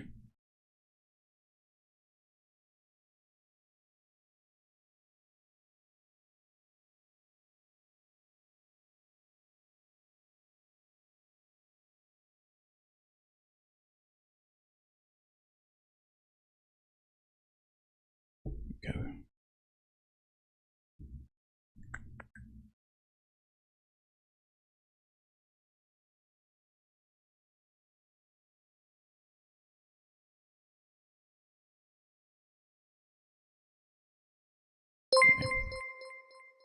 No relation, but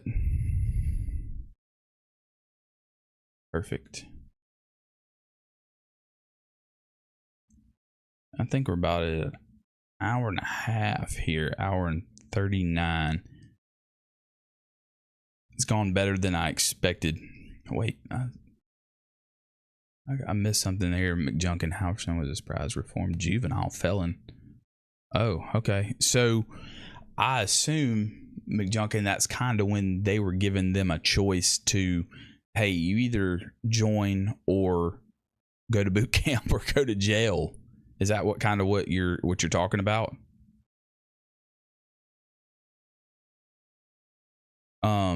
Luke, hey, that's a good one, man. I know we kind of have discussed earlier what inspired me. We talked about that recruiter coming into high school and to really to sell. And I said, hey, there's nothing better than a Marine recruiter. You know, it's like a used car salesman in a dressed up uniform.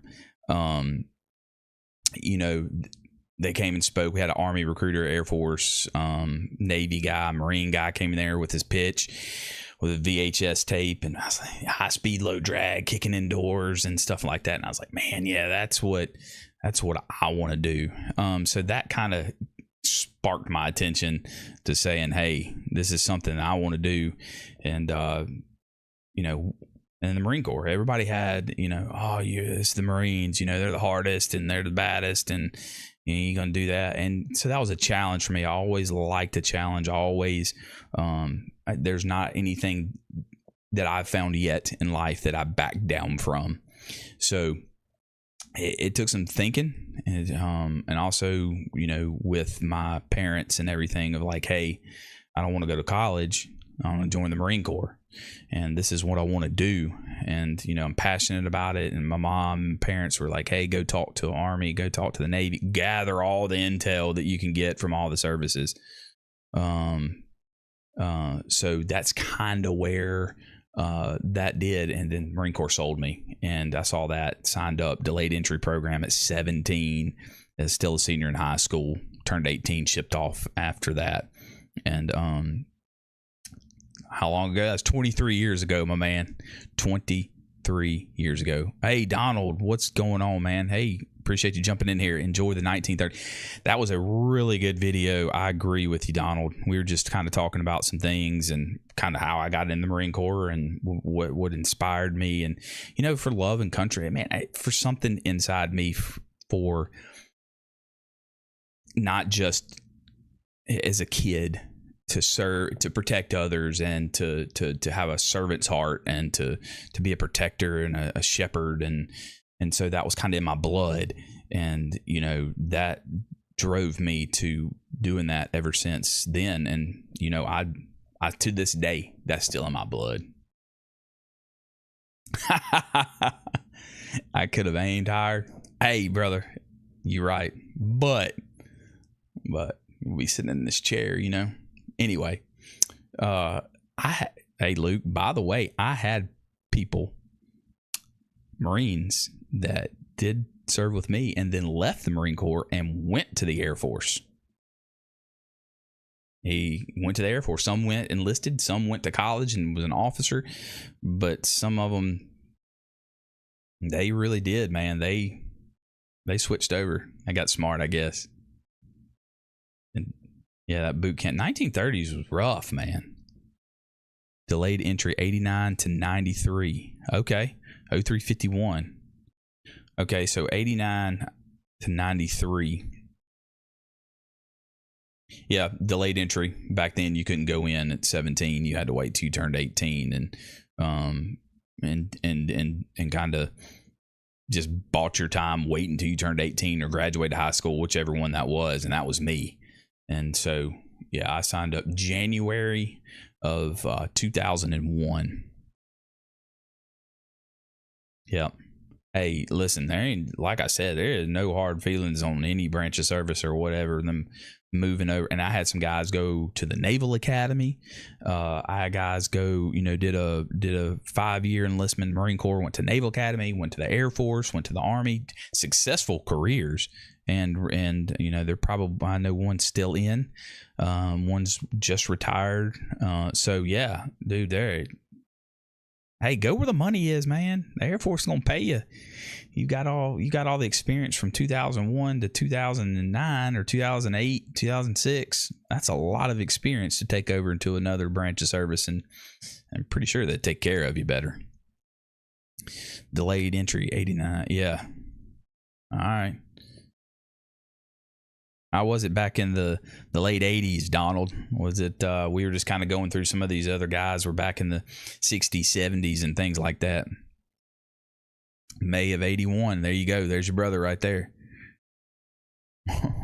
Yeah, 20 years. 20 years is a big jump. Big jump, John. That's a big jump, and I'm sure things have changed. But to the core, to the root, and I know I talk about that in some of my videos, but deep down in the core and traditions of the Marine Corps, we stick by pretty much of what we are doing to the core and traditions back then until 2001. I mean, even, you know, 2024. Yeah.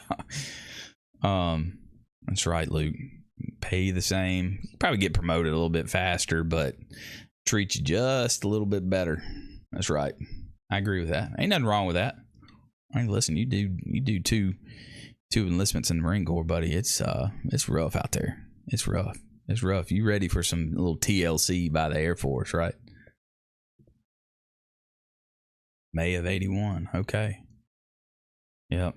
And like I said, it's the root of our traditions in the Marine Corps is, and I hope today and everything is the same, that it is, you know, rooted in those traditions and things like that, because that's what we need to keep our Corps alive, you know. And that's any branch of service. I would imagine that they want to see the traditions of their branch of service going back and keep to those standards. Well, history guy, what do you think the most pivotal battle in the Marine Corps history? Wow.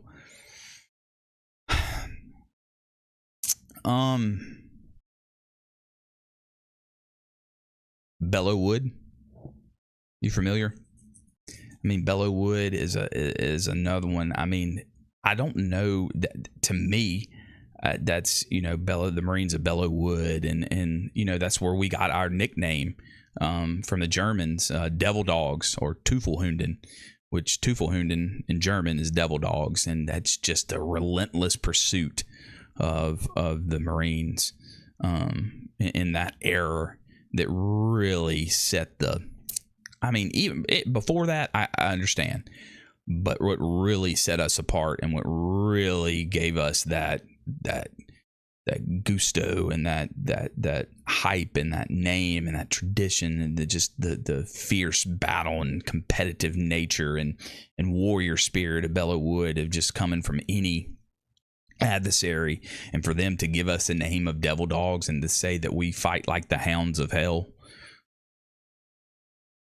That's pretty important to me, I think. But there are a lot of wars, and I don't downplay all of them.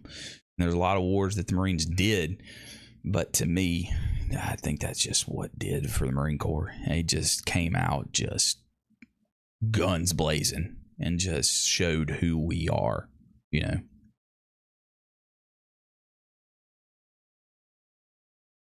I think God fellas have it. Just maybe some new programs, but you came out boot camp. Oh, 100%, John. 100%. I agree with that. And I know I've talked about that in some of my videos and things like that of, you know, you earn the title. You're coming out, and like you said it right here in this comment. You come out of boot camp a basically trained Marine. You earned it. You earned that title. You went through the same training. You went through the same stuff. You know, it's not to downplay any other boot camp, but you earned it. You know, new programs, you're right. There's a lot of new stuff. Technology's growing. You know, if we lived in, 1775 when our Marine Corps came alive, we wouldn't advance to where we are today. And I think that's my opinion. And I think I'm okay with change. And like I said, I do love deep root tradition and history and, what makes us Marines. But in order to keep up and to keep those traditions alive, I think that we do need new programs. We do need new things. We have to have some of that to grow the Marine Corps, to make the Marine Corps, and that not just the Marine Corps, I think that's every branch of service too. And I've said that in my videos. We're all growing. We're all doing different things, but specifically for the Marine Corps, yes, you earned that title. Oh, you want a Belleau Wood? All right. Okay. Belleau Wood. I like it. And I've briefly mentioned that in some of my videos of just Devil Dogs and what it is. I'm your favorite YouTuber. Man, that's what I'm talking about. What's going on, man? I really do appreciate. Hey, that's good. You want to be a Marine? All right. How old are you?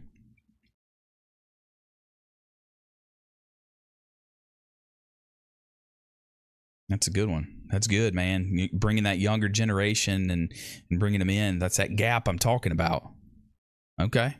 It's that gap that we want to bridge. These older guys can pour into these young guys and these new guys and those ones want to be a Marine and everything. That's what we need. I think that's military too, in general. Oh, I appreciate that. Good deal, man. I'm glad you hey, hit that sub button, man. I do appreciate that. That's awesome. You're welcome in here, man. We'll try to answer some questions, what you got, and try to help you out and I do know I've made some contact with some guys that are in some other videos and things that are shipping off and going to boot camp, and some I've talked to some parents that they have children in boot camp right now that, you know, show me your muscles. Hey, listen, you know, hey man, I appreciate that. I appreciate it, Samuel. Good dude. I like to think so. I'm not perfect. Hey, thanks, man. I really do appreciate that. Thank you. Show me your muscles, man. You know, like I was telling them earlier, you know, not as lean, not as mean, but once it's, you know, always a Marine. But yeah, I try to do that. I try to be real with you guys, and what you see is what you get type thing. So I appreciate those kind words, man. That's definitely needed. And definitely needed in that world today. A little positive encouragement. How do you think the role, Marine? Woo! Hey, that's a good question too, Luke. The role of the Marine Corps. Thanks, bud. I appreciate it. The role of the Marine Corps, you know, that goes back to 1775. Why the Marine Corps was created? Continental Congress, the Continental Marines. They were there to protect naval fleets. They were there to ward off and fight other ships, pirates, things like that. So the role there, I don't think has much changed as far as being a part of the Navy asset, but using the Marine Corps in a different form or fashion.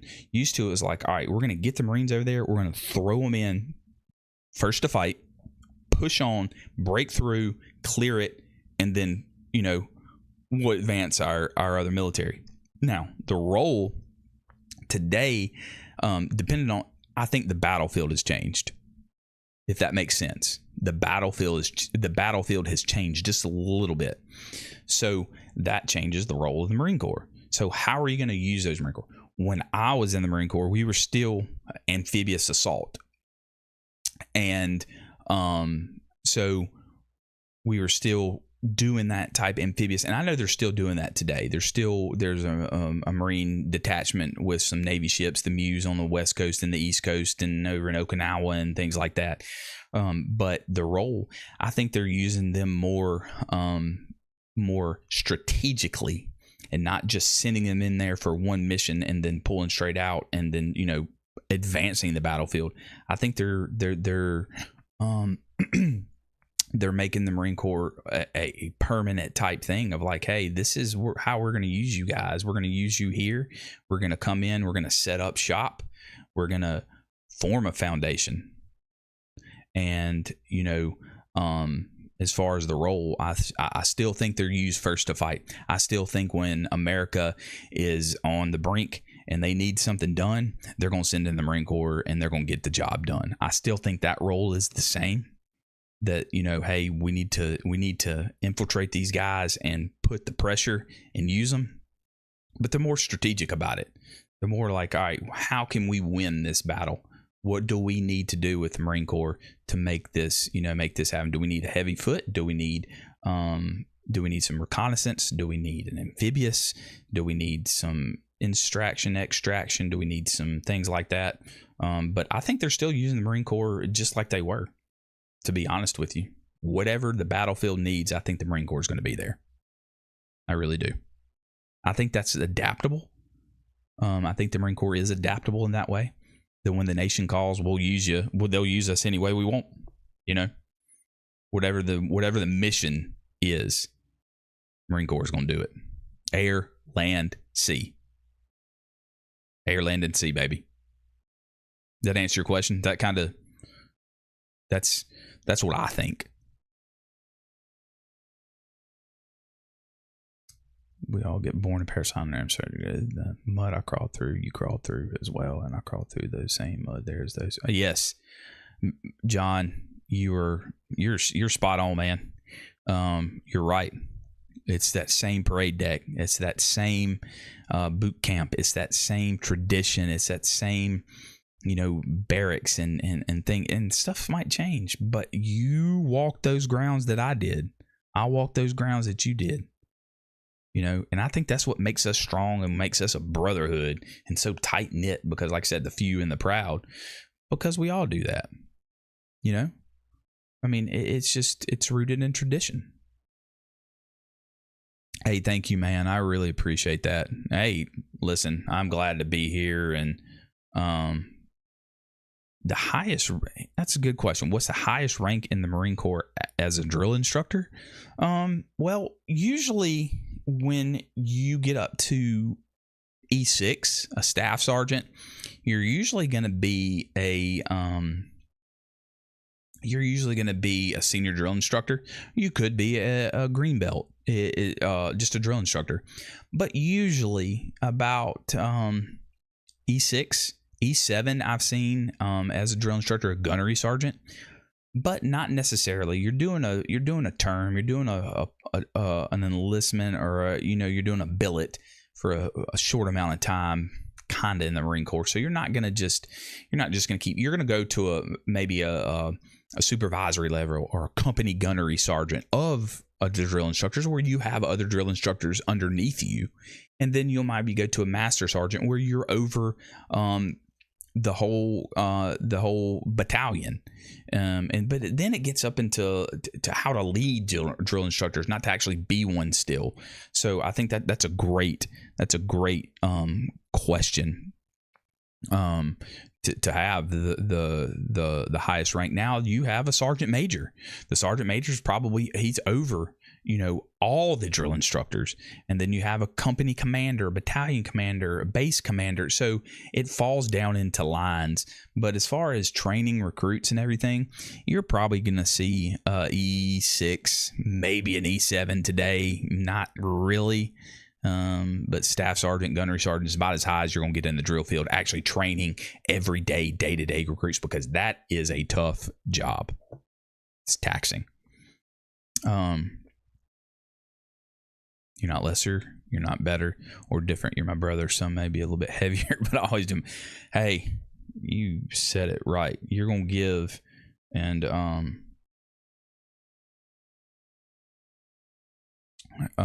going to give that, with your brother. Doesn't matter. We're all the same.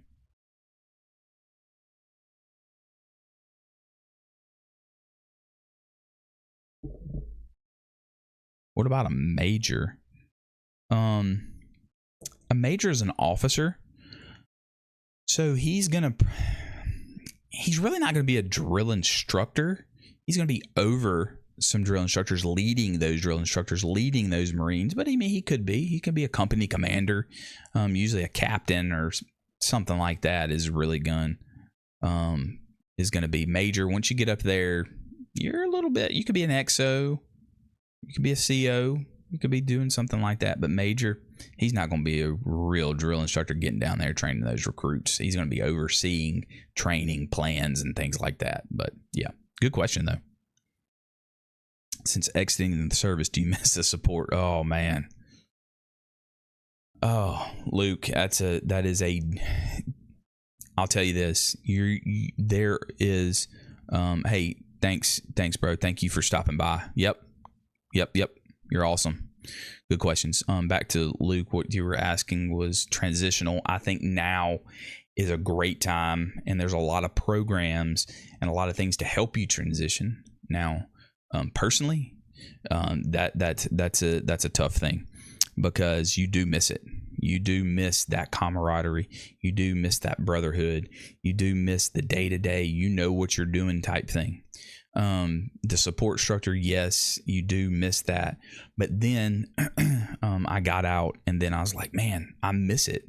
And then I was like, do I go back? I got recalled, so I did have to go back. But then after that, once you get out, finally, you get your DD-214, you get your discharge, you get everything. It's like, what do you do? What do you do? You don't know anything different. This is what you've done. So for me, I had to find a group of brothers. I had to find a group of like-minded individuals to surround myself with and provide support. And I think that's really key, is to find a good support group and a good support outlet for you to transition successfully. I went to law enforcement afterwards because I missed the brotherhood, I missed the camaraderie, I missed the action, I missed everything what the military service did for me. So some people do that. Some people completely do something different. But one thing key, I think, would be finding a support group of like-minded individuals that know where you're coming from. Whether it's they're already out, whether it's they're already transitioned out, whether they're transitioning with you, or they have experience not. So yeah, that would be my advice, to find a group of individuals, a support group, band of brothers together, work through it, communicate, stick together, and do it together, and ask questions. I didn't do that. I didn't ask questions. I didn't know what to do. Have a plan. Have a plan. What are you going to do? And I know there's career readiness. I know there's programs in place now where they do have things like, hey, what are you going to do? We're not going to let you out. We're not just going to throw you into the civilian world. We're going to need something to say, how are you going to give back, and make sure you understand that. So, yeah, good question. Get those brothers, man. Plan. Have a plan. It's like I say, in the racing world, triathlon world, is plan your race and then race your plan. Don't deter. Plan it out and then race your plan. And then you'll be good to go.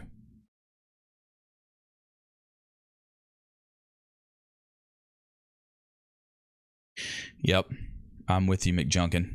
I can still remember them. They do have an impact on you, I think, forever. Somehow they're stuck in your brain housing group, and you just you take that and they stay with you. Oh, and the Marines, oh yeah, they're going to be a select few that you do form a bond of brotherhood with, and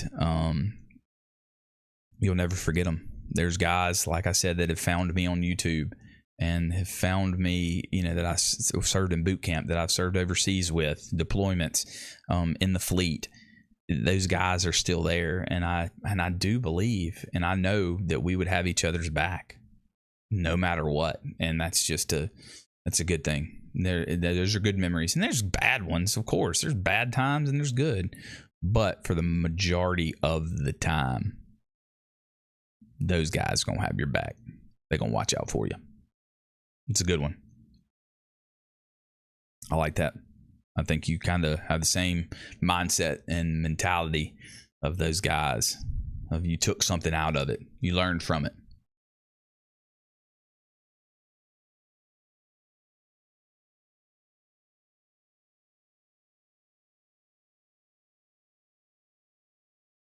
Yeah. Yeah, I'm sure all my seniors and everything else, man, they're already retired and out. And I know I did keep up with them a little bit. I know one guy reached out, and he still keeps up with him to today. So I think one's a guitarist or a drummer or something weird, man. It's he retired and got out and did that. So,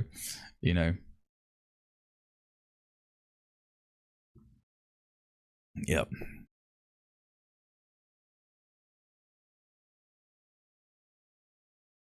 Yep. There you go, McJunkin. Luke, that's another one, man. What he said, failure to plan is a dead Marine's last words. I can agree with that. You don't have a plan, man. Don't go without a plan. And then, like I said, plan your race, race your plan, stick to it. Always have a good plan. I wouldn't say I'm a planner, but I look to the future. That's what I want to do.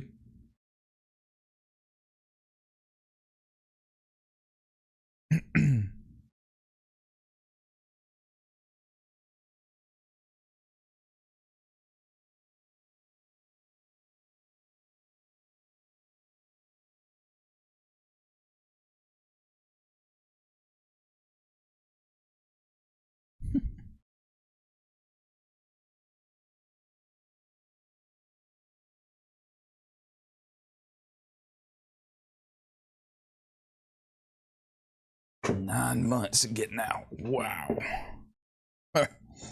Shoot me that plan, Luke. Go over it.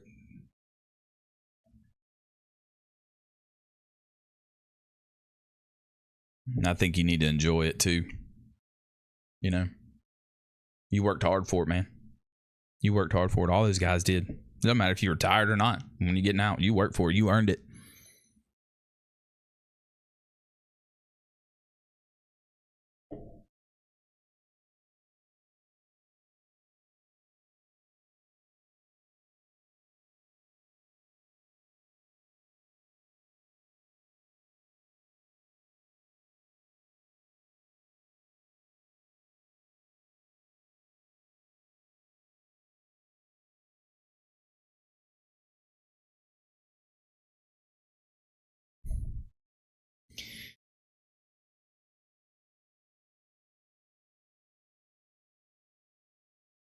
Good plan. Good plan. Hey, wait. Are you talking crayons? Are you talking ways? No, I'm joking with you, man. Yep. That's good, man. Like I said, stick to it, baby. All in. All in. I know you are. But plan your race and race your plan. I live by that. And I will stand behind it. I know it works. I wouldn't tell you if it didn't work. Seen it.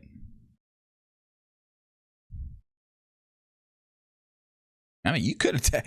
Hey, you could be talking about my little nutcracker here in the Marine Corps. I mean, you lap moving over. I don't know if you might a little bit too little old for that, but you know, I know what you meant. You got it, brother. You got it.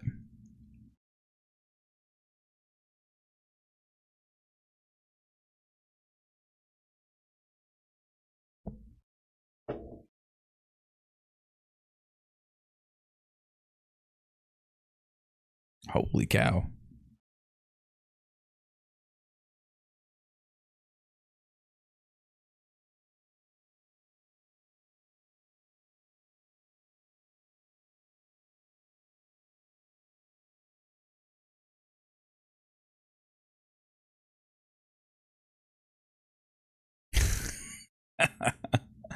Figured you like that. Yeah. I'll send you a box. The real ones. Not the edible ones. My kids have gotten into these, by the way. Here we go. It zoomed in. Perfect. They've about eaten the whole box. Look at that. I know. 2 hours. Yep. That's been good though, man. I'll probably kind of wrap up here in a few minutes, and now that I know how everything kind of works and everything, I got to get.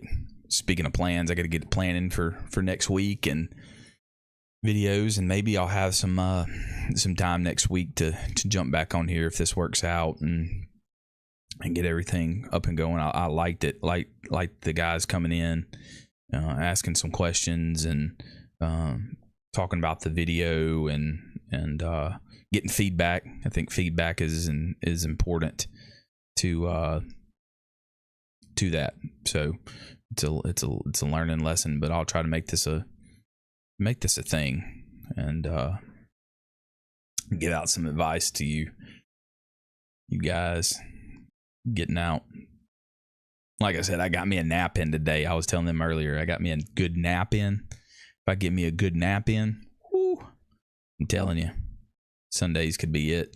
Might be my time to jump on here for just a little bit and hang out with you guys. I like seeing some of the new guys and push it out to some of the other guys that I see regularly on the videos and let them know that we're going to kind of do this thing. I'm going to take your advice too, man. What you gave me, a little AAR, and see how that works out.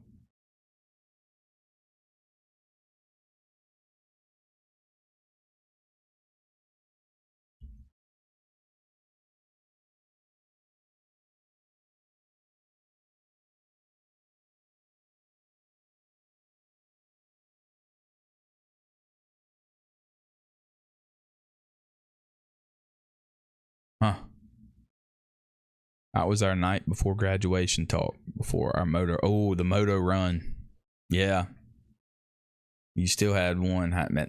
I see things like that. You can still remember that moto run. Ain't no way you're jumping out of that run, right?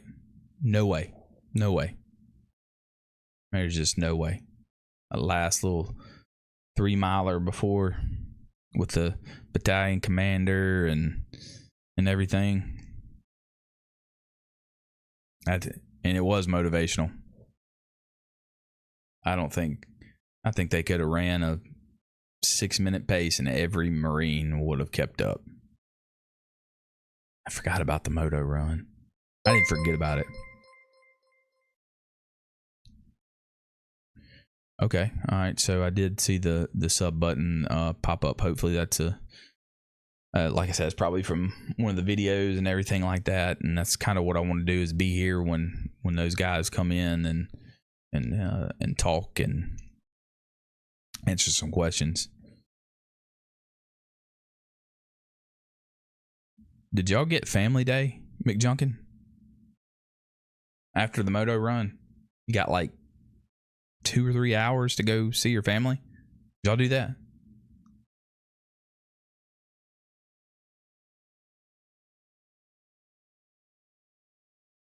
Just curious.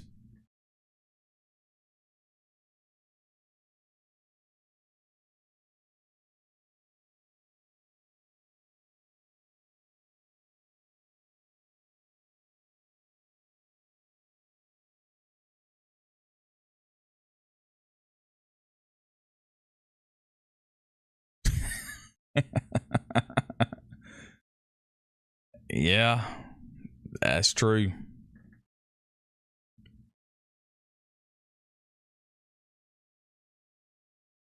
Okay, so Donald, you got that as well, that family day type thing. When you have a 225-pound barrel-chested SDI, say that you would strangle you with the bare hands for failing in life. Hey, you took that to heart, right? Right? You remember it. You know? You do.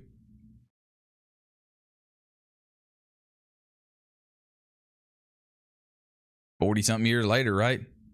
Or was it 40? I'm not going to age you, but yeah, full family day. And then, hey, after family day, they're like, oh, you get to go see your family, get to hang out for a couple hours, do whatever, see the base, show them everything.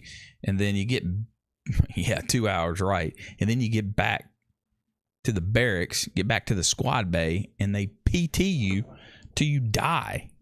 One last thing. Okay, McJunkin. Yeah, that's tough, man. That's tough. I get it. I knew some guys like that too. Yeah, and so I went through. September 11th happened while I was in boot camp. Literally, I was 2 weeks away from graduate. A month away, about 3 weeks away from graduation. Maybe a month away from graduation when September 11th happened. So flights were different. People coming in was different. Restrictions to base was different. So I get that, man. That's tough. That's tough. But yeah. Yeah. Yeah, they all build you up and everything for dadgum family day. You can eat what you want. Oh, dude, I ate what I wanted. Just pigged out. But you paid for it. One last little send off, right? They PT'd us till we were throwing up on the quarterdeck and regretted everything of family day whatsoever. So yeah, when pittage and everything. I mean, I think we were in Charlie's.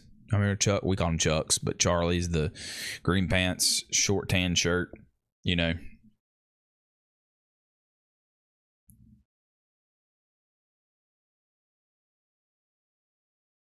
Yep. Okay. Yep. Go down to the PX and get some fast food, but you'd pay for it later. Boy, do I know that they paid for it later. Goodness gracious.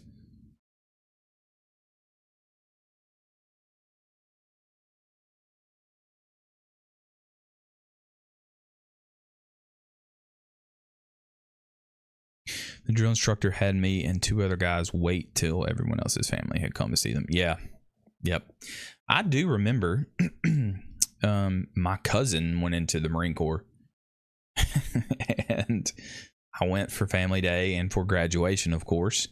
And same thing, man. He got to hang out, got to see the drill instructors and see his thing. And I tried to tell him they're going to smoke y'all when y'all get back from this family day. He's like, no, they're not. Yeah, they are. They were going to smoke you.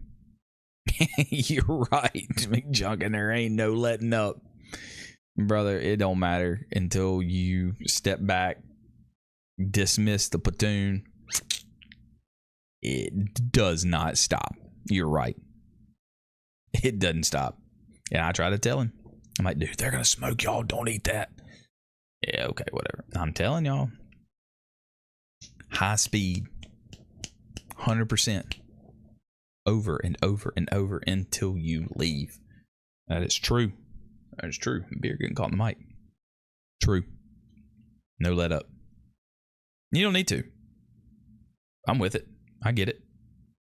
Then you go to SOI or MCT and then to your A school and then out to the fleet and everything's happening so fast. They got to keep it going. Well, I get why they did that. I try to tell him. And then afterwards. Oh, yeah. Oh, yeah. Yeah. We actually, if you have family there, we actually could leave with them and fly to, because I got recruiter's assistance. So I got to go back home for leave for 3 days and then added another 7 days on that. So I got 10 days at home, but they let us fly out if you had to get that pre-approved. But yeah, that was something. I don't, dude, they didn't let up. I get it. And they still had to be hard on you. And like I said, it was a little bit, the tension and everything was up here at a different level because of September 11th. And like I said, it just happened, less than a month before, prior to. So we were definitely, we are held to a big standard and everything was serious. So yeah, I do remember that. Oh, I remember the bus going in and out. No, I was MCRD, San Diego. We got to fly out, go back home. If you had family there, if not, you were bussed out and taken to the airport. So, and San Diego is right by the airport anyway. So, literally, they probably bussed you over to the airport. But yeah, we flew home. Yep. I guess that's changed, McJunkin. There's one thing that we found that changed. And I'm sure there were some guys there, and I do know there were some guys there that didn't have family, and they were bussed off straight to the airport. And, you got leave for a few days, but if not, you were headed to SOI or MCT.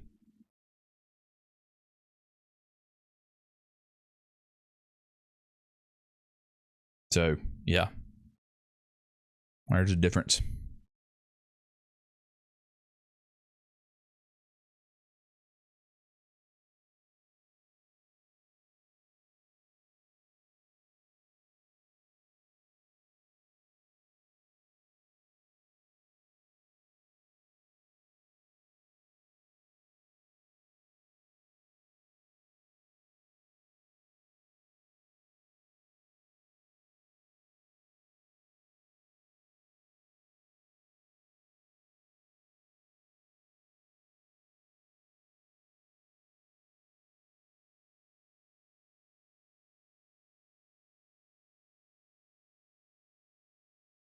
Did y'all get McJunkin? Did y'all get leave at home?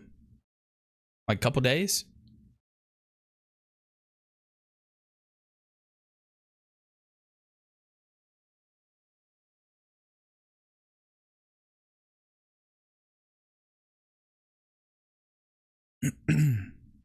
I'm not sure. I might have to look into that because we got 3 days ish, 3 to 5, and then it was time to go back to MCT or SOI, unless you had recruiter's assistance, and then but that is hard to get. I think I just remember getting on the bus and finally leave.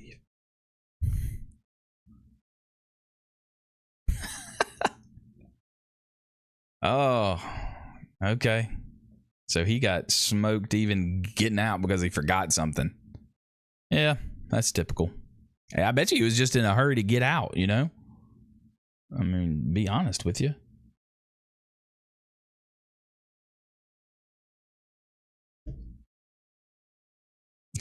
He's still yelling at him.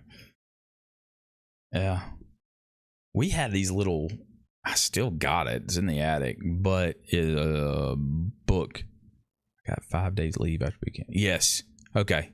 There we go. Donald, did I ask you when you went in? I can't remember. I'm sorry if I didn't. Yes, that sounds right. That's what I did. So that kind of sounds back late 90s, early 90s, late 80s, maybe. I'm trying to think of when you told me. I had to scroll up. But yeah, that's kind of what we got. 3 to 5 days leave, and then off to MCT SOI, unless you got recruiter's assistance. So yeah.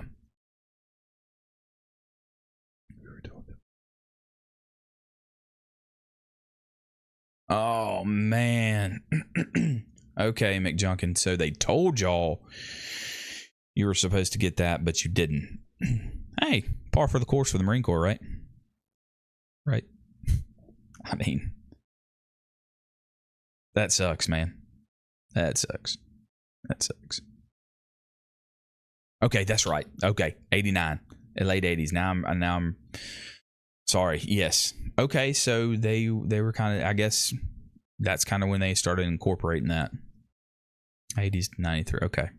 So yeah, as far as I know, even today they still do that. You still get that 35 days and then get shipped back off to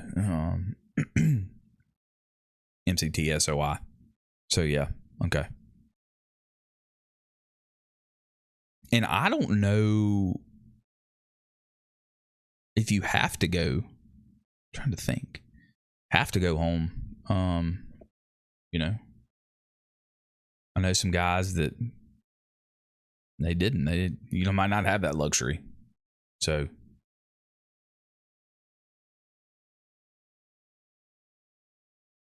yeah, that's right. I guess it's still to the same. But poor McJunkin, man, that's got to be a motivational killer right there. Just straight to the gut punch that, he told me lots of things. Yeah, okay. Yeah. I'm with you, McJunkin. I get it.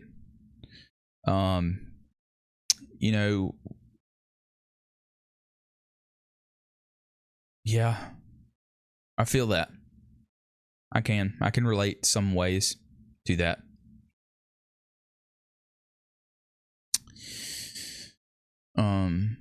McJunkin, yeah, some bad oftentimes where they once they get you in, man, you're in. Nothing you can do. Adapt and overcome. Do it. Yeah, Donald. My opinion or my thought is they'll probably send you right to MCT or to wherever your address or wherever you came from. But if you do not have anywhere to go, I'd imagine they'd send you straight to MCT SOI. You know, why are they going to burn you, leave, and not fill a slot or fill a billet when you don't go home or you don't have anywhere to go? So I've got some guys that I know locally. Yes, they did. Yes, they did. They had the EGA ceremony when I graduated. And we wore the piss cutter hats.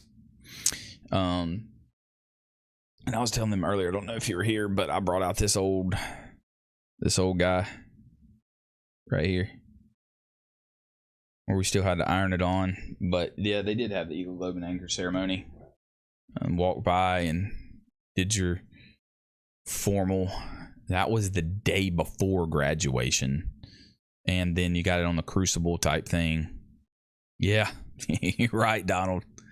They do. My crew even told me that I was enlisting in the new modern Marine Corps with no. He told you that? Ain't no way. Oh boy. Oh boy. McJunkin, that stinks, man. Yeah, I think I kind of knew what to expect. You know, my recruiter is actually a decent guy. Didn't really lie. He told me straight up what was going to happen, what was going to be a part, what was this and what was that type thing. So, I really knew what I was getting into when I signed up. He didn't sugarcoat it. He told me straight up, and I respect him for that. Don't beat around the bush. Really? Okay.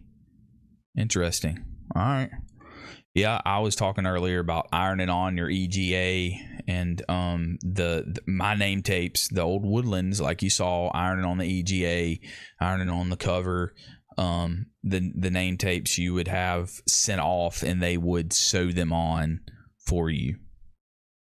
And then you would get them back with a set sewn on, and you get a certain amount of name tapes with U.S. Marines and then your last name. And yeah, and then like I was telling them earlier, then you got the digital Cammy era where everything was already digital and already sewn on, and it's different. It was a lot different. Changes, more efficient.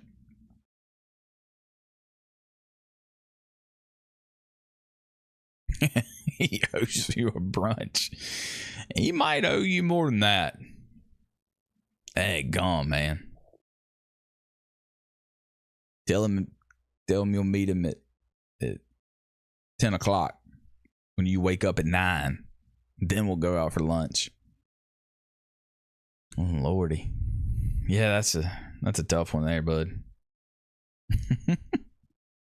I'm not laughing at it. I just know how the Marine Corps is.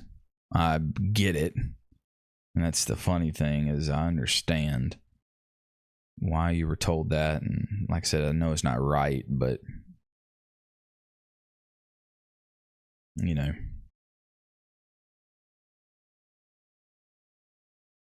is what it is, huh? Ain't nothing you can do it like you said. The military owns you once you sign that dotted line, buddy.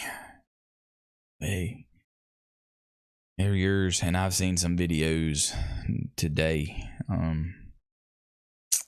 Marine Corps is a lot different. Just saying. You could failure to train, refusal to train. Seems like you can just get out whenever you want now. I'm not saying that you're gonna get an honorable discharge, but you can get out. A lot different. A lot different.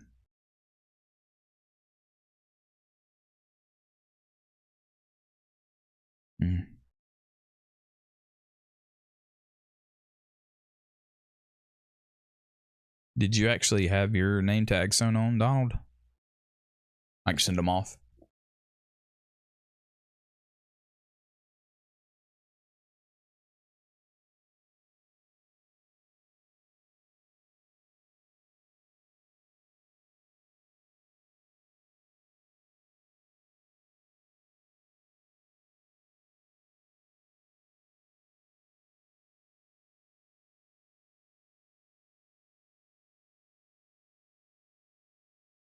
Oh. Yeah. He might have told you a little something there, McJunkin. Yeah. It was definitely not that, right? Am I right? It wasn't that. Nowhere near. I know it wasn't. I know. I get it. Okay. All right. Gotcha, Donald. Okay. So they started at mid 90s, maybe? Early 90s?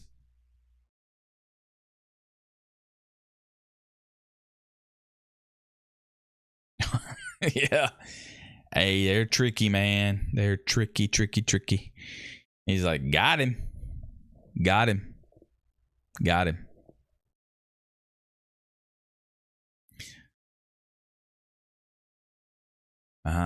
Yep. I feel that, Donald. Yep. Yep. Hey, but you don't regret it, McJunkin. I know you don't. I know you don't. I know it made you who you are today. Going through all that. 93. Okay. Yeah. Early mid 90s. Yep. Mm.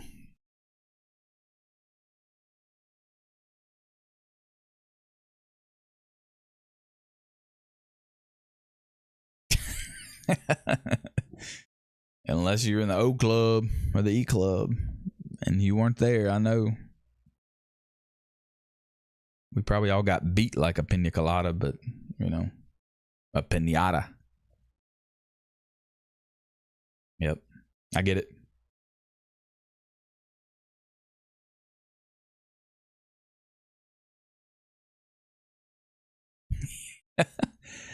I want guaranteed infantry, and recruiter put me on hold.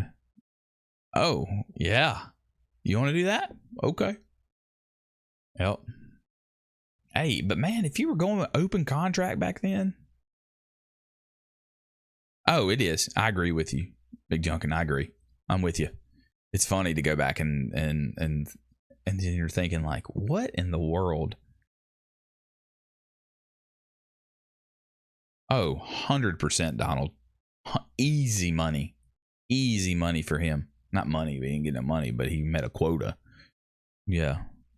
Go to infantry. All right. In 03. Easy slot to fill. And if you went in with an open contract, Motor T or 03. I remember that saying, Motor T or 03.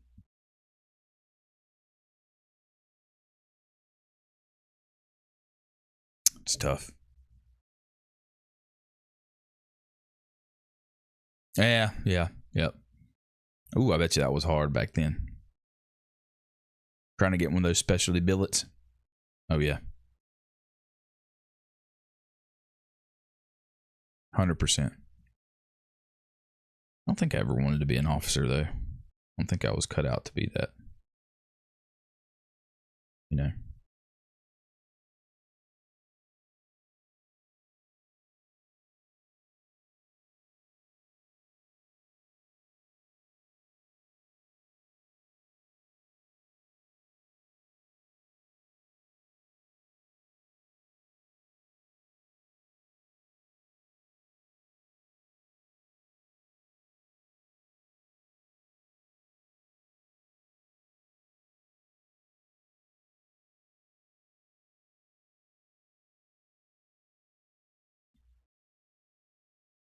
Let's see what we got here.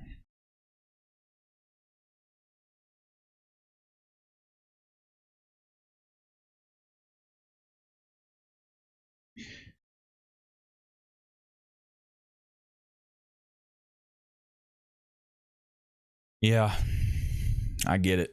Not trying to fall asleep. That's tough. Oh, you'd be nodding off, man. Yep. I think we were all kids, man. We were all kids. Doesn't matter when you went through. All kids. Well, crack app. All the stuff that we did. Yeah, you didn't get a lot of sleep. I remember when you did get sleep, you hit the rack, your head hit. I was out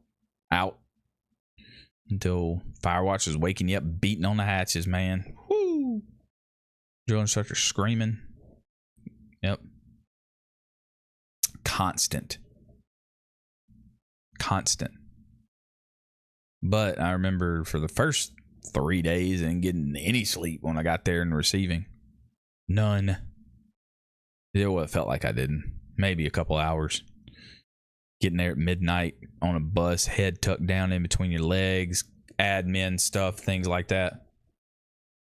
No. You better hope you got some sleep before. 100%.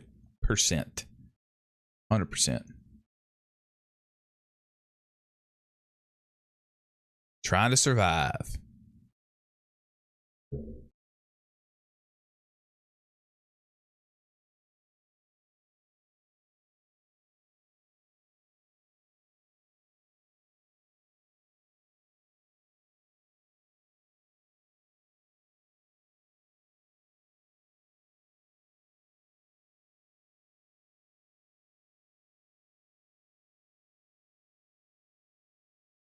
Yep.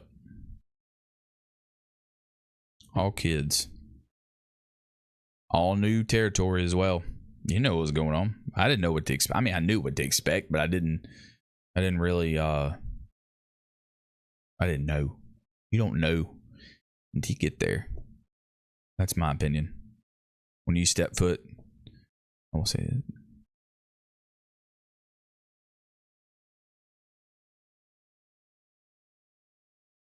Oh man, that's tough.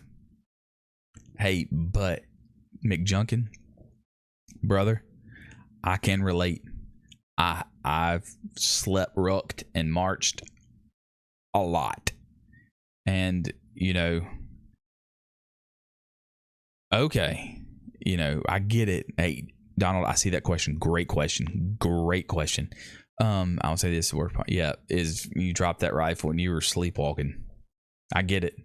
Trying to get something in. I understand. Great question, Donald. Did you do the Crucible? Yes. They didn't have that when I went through. They had something that's called BWT, Basic Warrior Training. Is that what that was? The BWT?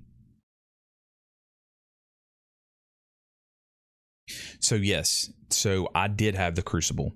The Crucible was started in 1996-ish, into 96, 97 under General Krulak. And General Krulak implemented the Crucible as the last 54-hour test in Marine Corps boot camp. So 96, you missed it by a little bit. But yes, that's when it was enacted and that's when they put it in there. And I would assume, yeah, McJunkin, you didn't have it either. 1996-ish, 1997 is when they started the Crucible. So yeah, I did go through that. I did. That was the thing. I did know about that. From my recruiter. So I was aware. I wasn't aware what it involved or what it was. I just knew it was going to be tough. 54 hours of just pain, hate, and discontent. That's what it was. So, yeah, 1996, 1997, General Krulak, he put that into place. Boot camp 13 weeks in. Added an extra week. And you're receiving and things like that. But I did do a video on that as well. But, yeah, Crucible. Yeah, I would imagine McJunkin, it was... and Donald too, you guys. I think it's kind of the BWT or the combat training, field training type thing. I think, and I'll go back and research that for you guys too, but encompassing all of that into an end of the boot camp training era, and then making it formal and calling it something and giving it a name. And so, but yes, that's the Crucible. And that's where you fall asleep during those marches, those ruck marches. And that's tough. I get it. I do. And I think we all did some sort of something, as far as into boot camp or whatever the case might be. We all did something like that. Just named differently. Just called something different. And sometimes they didn't have that. I know during the Vietnam era, they didn't. They shortened it down to 9 weeks training and things like that. So there's a lot of changes that have gone through. And I did it, like I said, I did a video, and I've talked about a little bit too of how it fluctuated. Training fluctuated. But from about 96, 97, it's been pretty on par, the same thing ever since. I guess they got it down to an art. You can say that. I'm sure they trained, and I'm sure they tweaked, and I'm sure they did other things. So it was about the same. But I feel that those of you who went through the Crucible were much better trained than we. Yeah, to each his own. McJunkin, I think you guys are hard. Y'all laid that foundation so we would be able to go through that Crucible and to do things like that. So yes, it was because of you guys that came before us that laid the foundation to tailor it better and to make us harder and things. So yeah, I can agree with that. Yeah, was it? Oh, okay. But McJunkin, yeah. I did. Got the class clown in here, boys. But yes, it's that foundation you guys laid for us. Better trained? Maybe, depending. But I think we're learning from those training from you guys that set that example and set that standard, and then just fine-tuned it into a different training, and that made us better as a whole. I think what y'all did is to not go unnoticed, but it made us better as a whole in the Marine Corps for the Crucible. So I get it. Thank you for that. So thank you for paving that way for me and for guys like me. Y'all don't have boot camp, Luke. You have basic, right? Basic.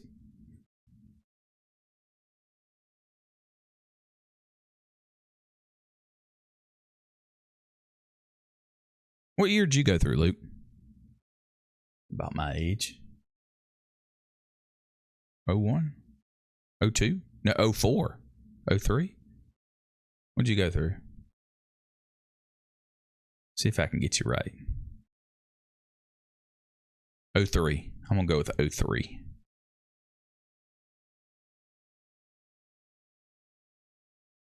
Maybe.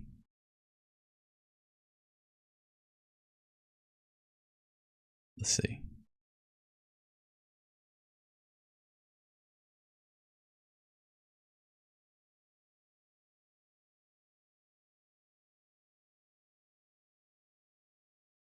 Oh, bro.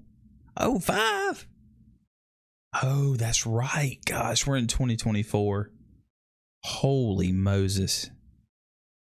I am getting old. Okay. All right. Okay, you're right. You're right. 9 months, 2025, getting out. Yeah, I know. What was I thinking? I don't know. Maybe I thought you did a few more. I don't know. Maybe you loved it so much that you just said, you know what? I'll give 2 more extra years or so. I'm going to have to get you. Hey, when you retire, me and you going to have a chit chat. How about that?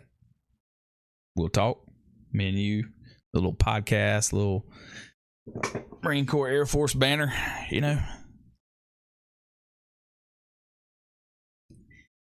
I was way off. Samsonite. I was way off. Man. Huh.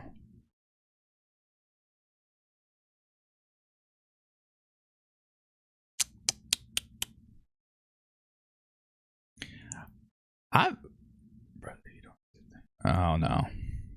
I understand, but I get it, McJunkin. I know, but I feel I personally, yeah, I thank you for that, but I do think it's for guys like you, and I think it's guys like me too, and everybody that makes a sacrifice to make what it is. But you know, you did, but we earned the title. Me and you both. You're my brother. So is Luke. He's all right. We can chit chat whenever you want. I already have my. Okay. Oh. Hey, sign me up.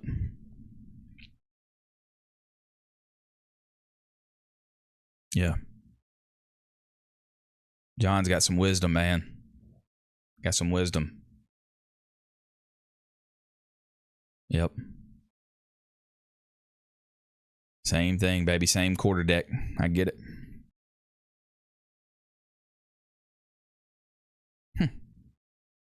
What's your podcast about there, bro? Just this type stuff, or do you didn't know if you had a specific thing? Yeah, that's why I was telling these guys. I got some local guys that I'm gonna get on here. I'd love to, some old school guys, new school guys, some guys like me. I think they'd really enjoy it. And just picking brains, man. Just old core. Yes, sir. Okay. That's right. That's a backbone right there.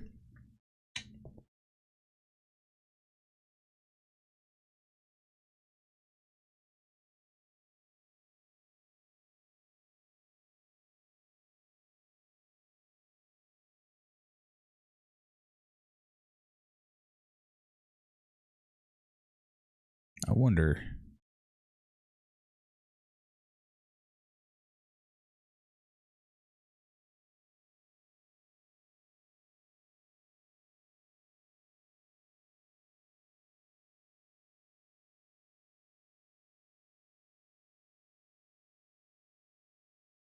I feel like now I'm almost in the old core as much as I. Man, that's so wild to me. Veteran and first responder support, especially when it's going through. Okay. Yeah, I like it. Yep. Veteran and first responder support, especially ones going through separation and learning how to reintegrate. Luke, I could not agree more. I think that is super, super important, man. That's a great mission to have, but I like that. I think there's a lot of wisdom, like these guys here, Luke. You know, John and Donald and all these guys that have come through, these old Corps guys, and not just in the Marine Corps, but military guys, veterans. That, man, that's who you want to learn from, right? That's the ones that you want to go, that you want to learn. What I like to say, you know, what I did wrong, what I can tell you to do right. You know, how that worked out for me, and to share that information, and that information sharing is key to me. And then, you know, but I know. Yeah. Attaboy. Yeah. It's so important, man. It's so important.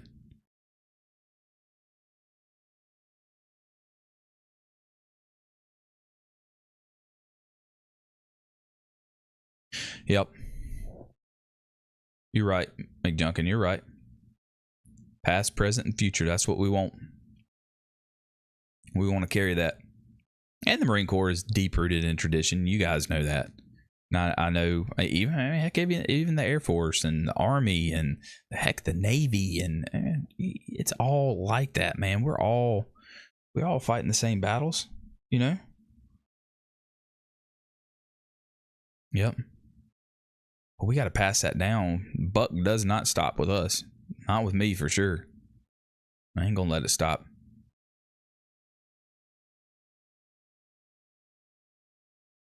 Yeah. Very important. I didn't have that, Luke. I didn't have that type of support when I got out. It was kind of, but not like it is. And I wish I would have. Like I was telling you, find your brothers and find your people. Find support. Have a plan. You know, and support those ones that don't. Don't leave them hanging. Are they official? Can anybody?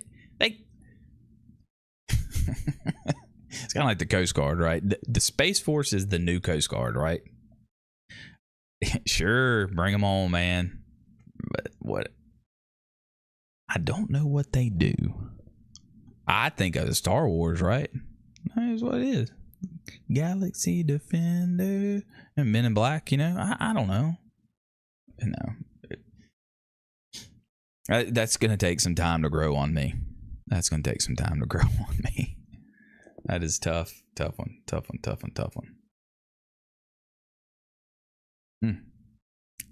But they are legit. They are part of the DOD.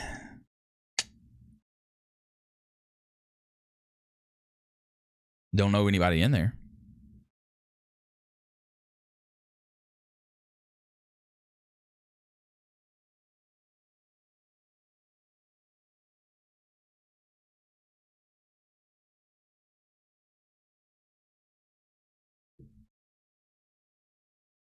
Space Force.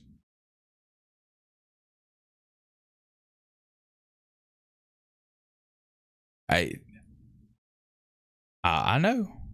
I won't. They're legit.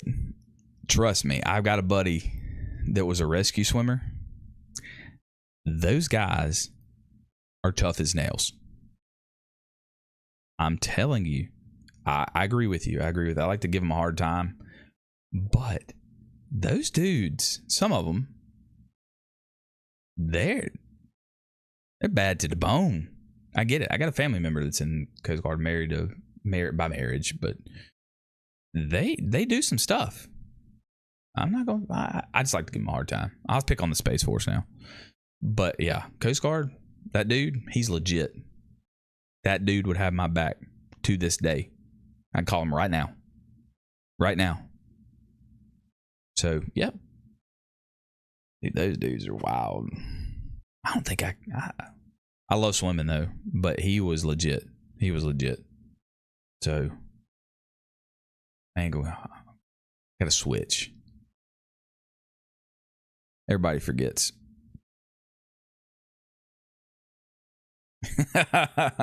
That's true. They are, man. They get into some stuff. That's true. That is true. But they won't give. I mean, you got the Marine Corps under the Department of Navy, right? The men's department, whatever you want to call it. Why can't they put the Coast Guard? They give them their own. Why do we have to be under somebody? Anyway, that's for another day topic. I got 5 minutes left. So, you know.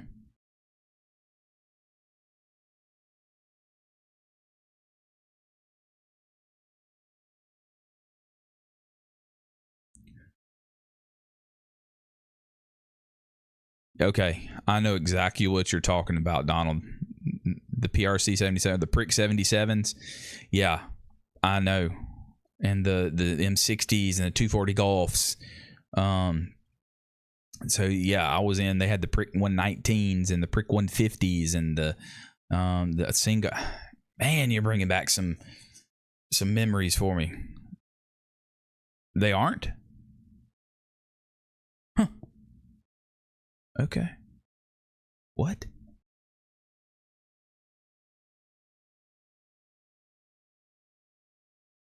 Hold on.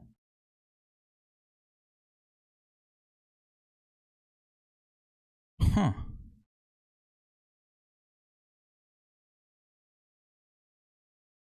What are they? Armed Forces. Oh, Homeland Security. Yeah. Okay. Well, DOD, Homeland Security, is one of America's 6 armed forces and the only military branch in the Department of Homeland Security. Did not know that. Look at you teaching me something. They're still around? For what? Thanks, buddy. Interesting. You have the 117s? Okay, yeah. Oh, man. Goodness gracious. That's wild. Okay. Yeah, I can imagine you've seen some changes, bud. From back when you went in to now. I can imagine. I guess they've got away from all the HF stuff and, True. I don't know at all. The only branch, and I imagine the Space Force is what? DOD? Then I'm going to take it.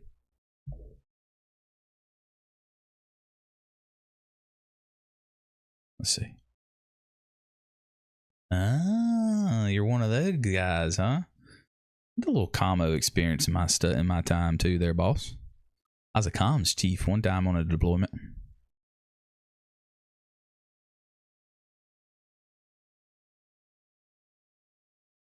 Commo.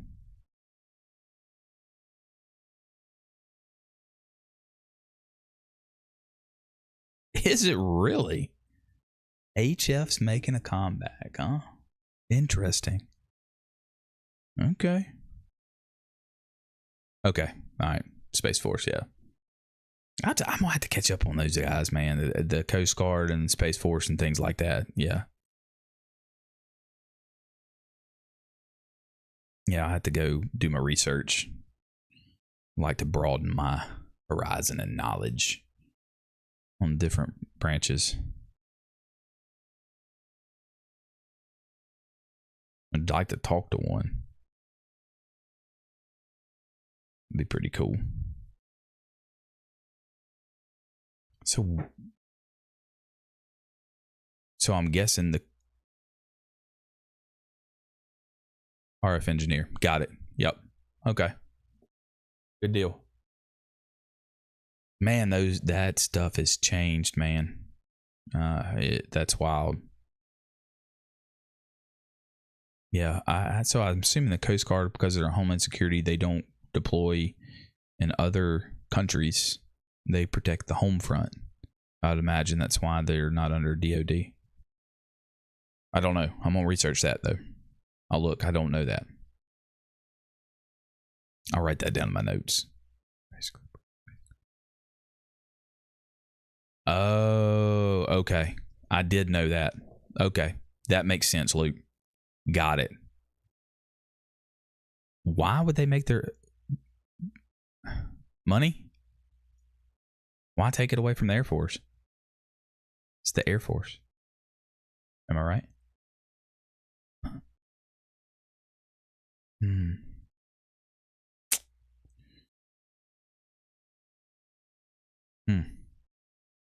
Okay.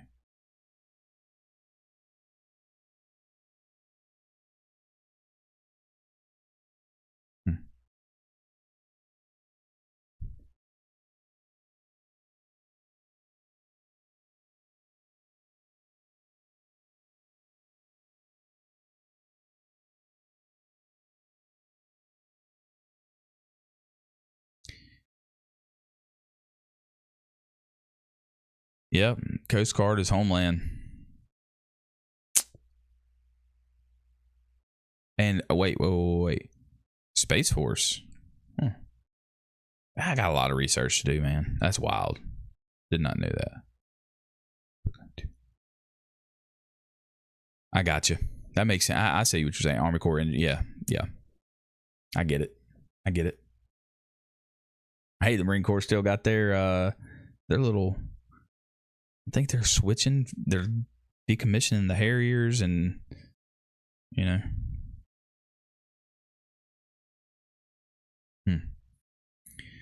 that's way above my pay grade.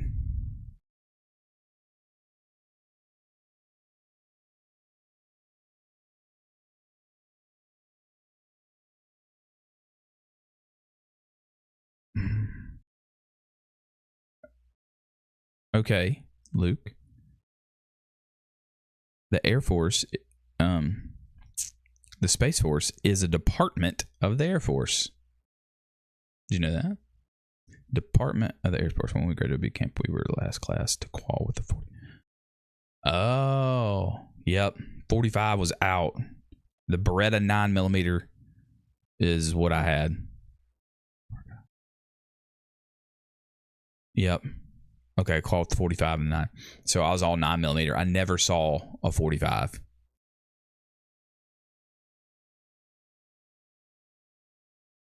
Huh. Yeah, the Beretta 9mm. They just phased those out too for God knows how long. Wow. But I didn't know you shot with 45. Yeah, I know. Yeah. Falls under DOD. Kind of like the Marine Corps, the Navy.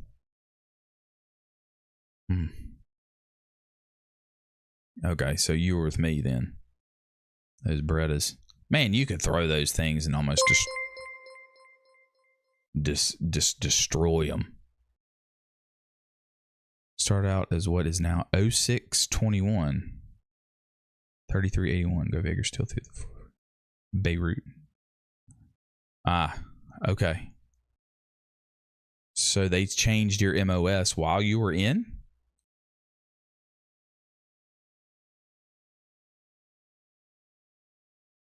Yep. What do y'all carry now? I mean, I know it's 9, but I think, is it the SIG, right? They switched to the SIG. 0621 to a 3381. Huh. Yeah, we got different MOS type stuff than you, Luke. I'm sure it's all kind of the same. Okay. Got it. Wow. Combined. That's interesting.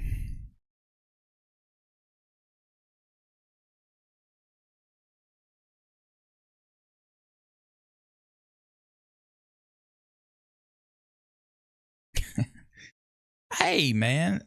I'm telling you. Hold on. Let me just... Something about the Beretta. 9mm. Yeah, the SIG P320. Okay. Yep. I remember them testing that out. I remember shooting one of those. The Beretta, man, I never had a problem with it. You could beat that thing to death and still work.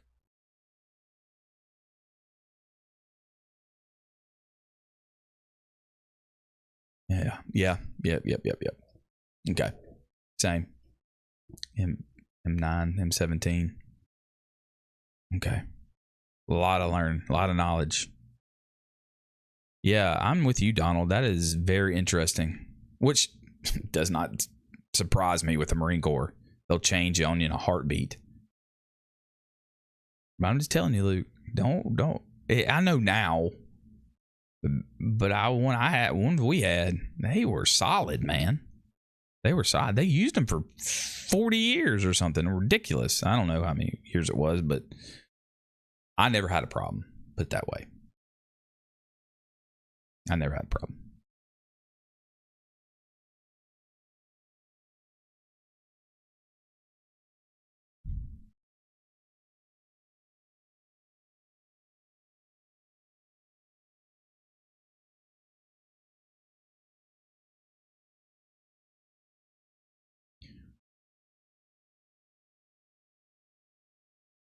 Well, I understand that. I get it. But that's what we were issued. We didn't have a choice. So, well, I mean, they don't use it now, but I'm saying you didn't have, well, the Marine Corps didn't have a choice. You know, we always get the leftover crap from other branches. I mean, that goes back to Vietnam, you know? I mean, M14s and the M16s and the Garins and oh, I get it. Contract bidding. I get it. I understand.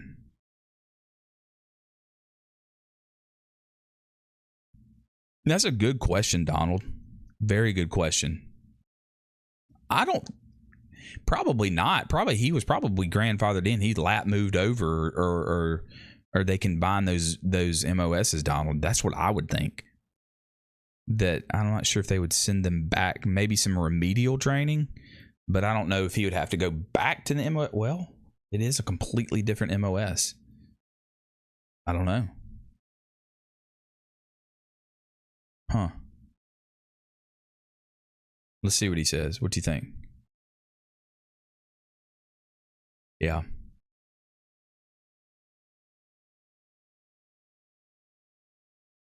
Oh, I know. That's different.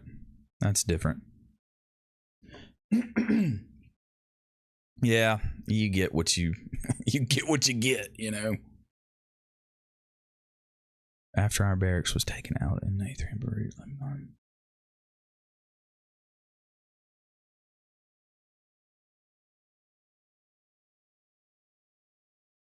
So it was the same MOS, or you got switched MOSs, or they just? Well, you said they combined them.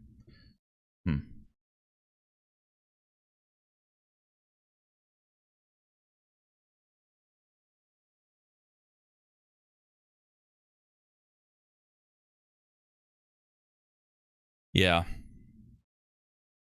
that's the thing. I mean, if they're just reclassifying, then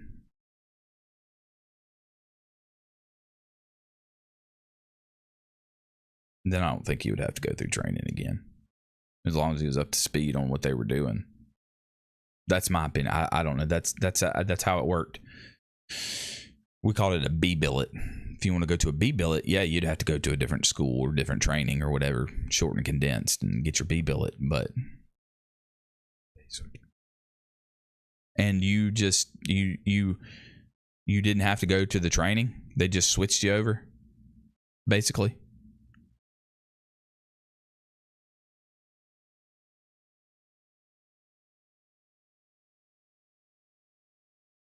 Hey, Luke, you're elite in my book, by the way.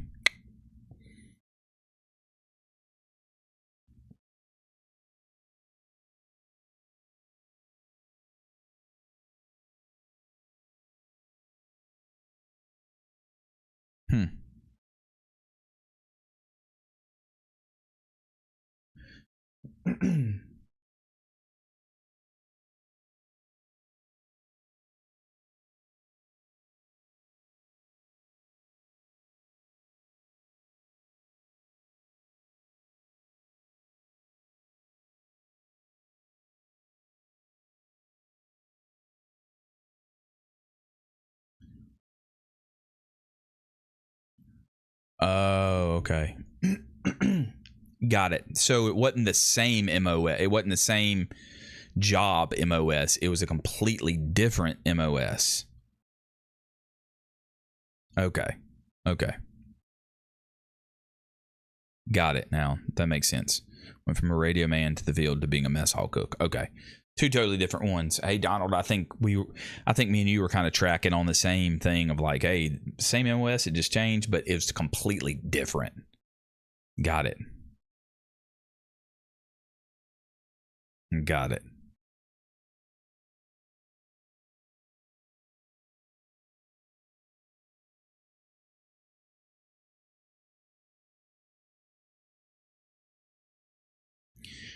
Okay. I was not issued green jungle boots.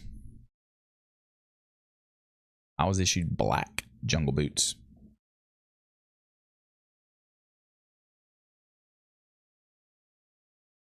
I don't know if he actually went to cook school. I think they just put him there and gave him a new MOS. But mine wasn't the question. I got you. Huh. Or did you? Yeah. I don't know. Maybe he did have to go to school. Or heck, maybe they just put him there.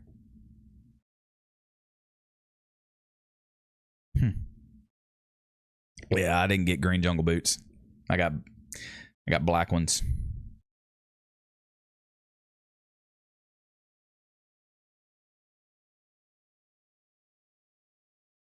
I got two pair of boots. Jungle boots and just your regular boot. Combat boot. And now they only give you one pair, I think. Okay. There you go, Donald. Okay. They just put him there. And they just gave him the other MOS as a cook. That makes sense. All right.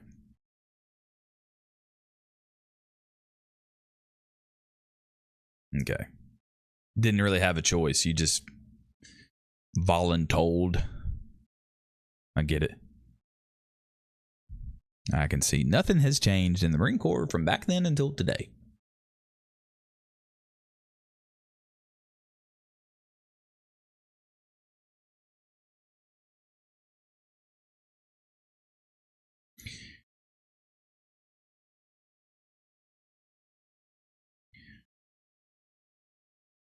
boys, it has been 3 hours since I've been live. I'm probably going to end it here in just a few minutes. Yeah, so JT. So I appreciate everyone stopping by. Hey, Donald and John, man, thank y'all. Luke, I don't know if you're still here, and buddy, I really appreciate it. I thank all of you guys, and I know the ones that have stopped by and everything. I think this is good. Gonna work on some things. Gonna do some things and upgrade, and I might try to do this. I'm gonna work on some videos and push through this week and everything. But listen, I do appreciate you guys a ton. The memories and the talking with the old school, new school, and there's a lot more of this I think coming in the future. So just stand by for that. Stand by, right? I know y'all are used to that, but thank y'all so much. Hey, Donald, I appreciate it, man.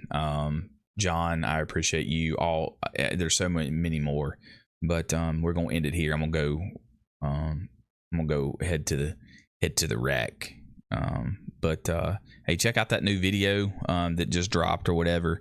All right, Luke, brother, I'm just kind of telling him I'm kind of fixing to head out, get some sleep. And been 3 hours, been great. Yeah, good night, dude. It's heck yeah. We'll do this more. If y'all like this, we'll do it. This 3 hours is a long time of talking, and it's new for me, but hey, I'm excited to go along with you guys. But I'm gonna end it here.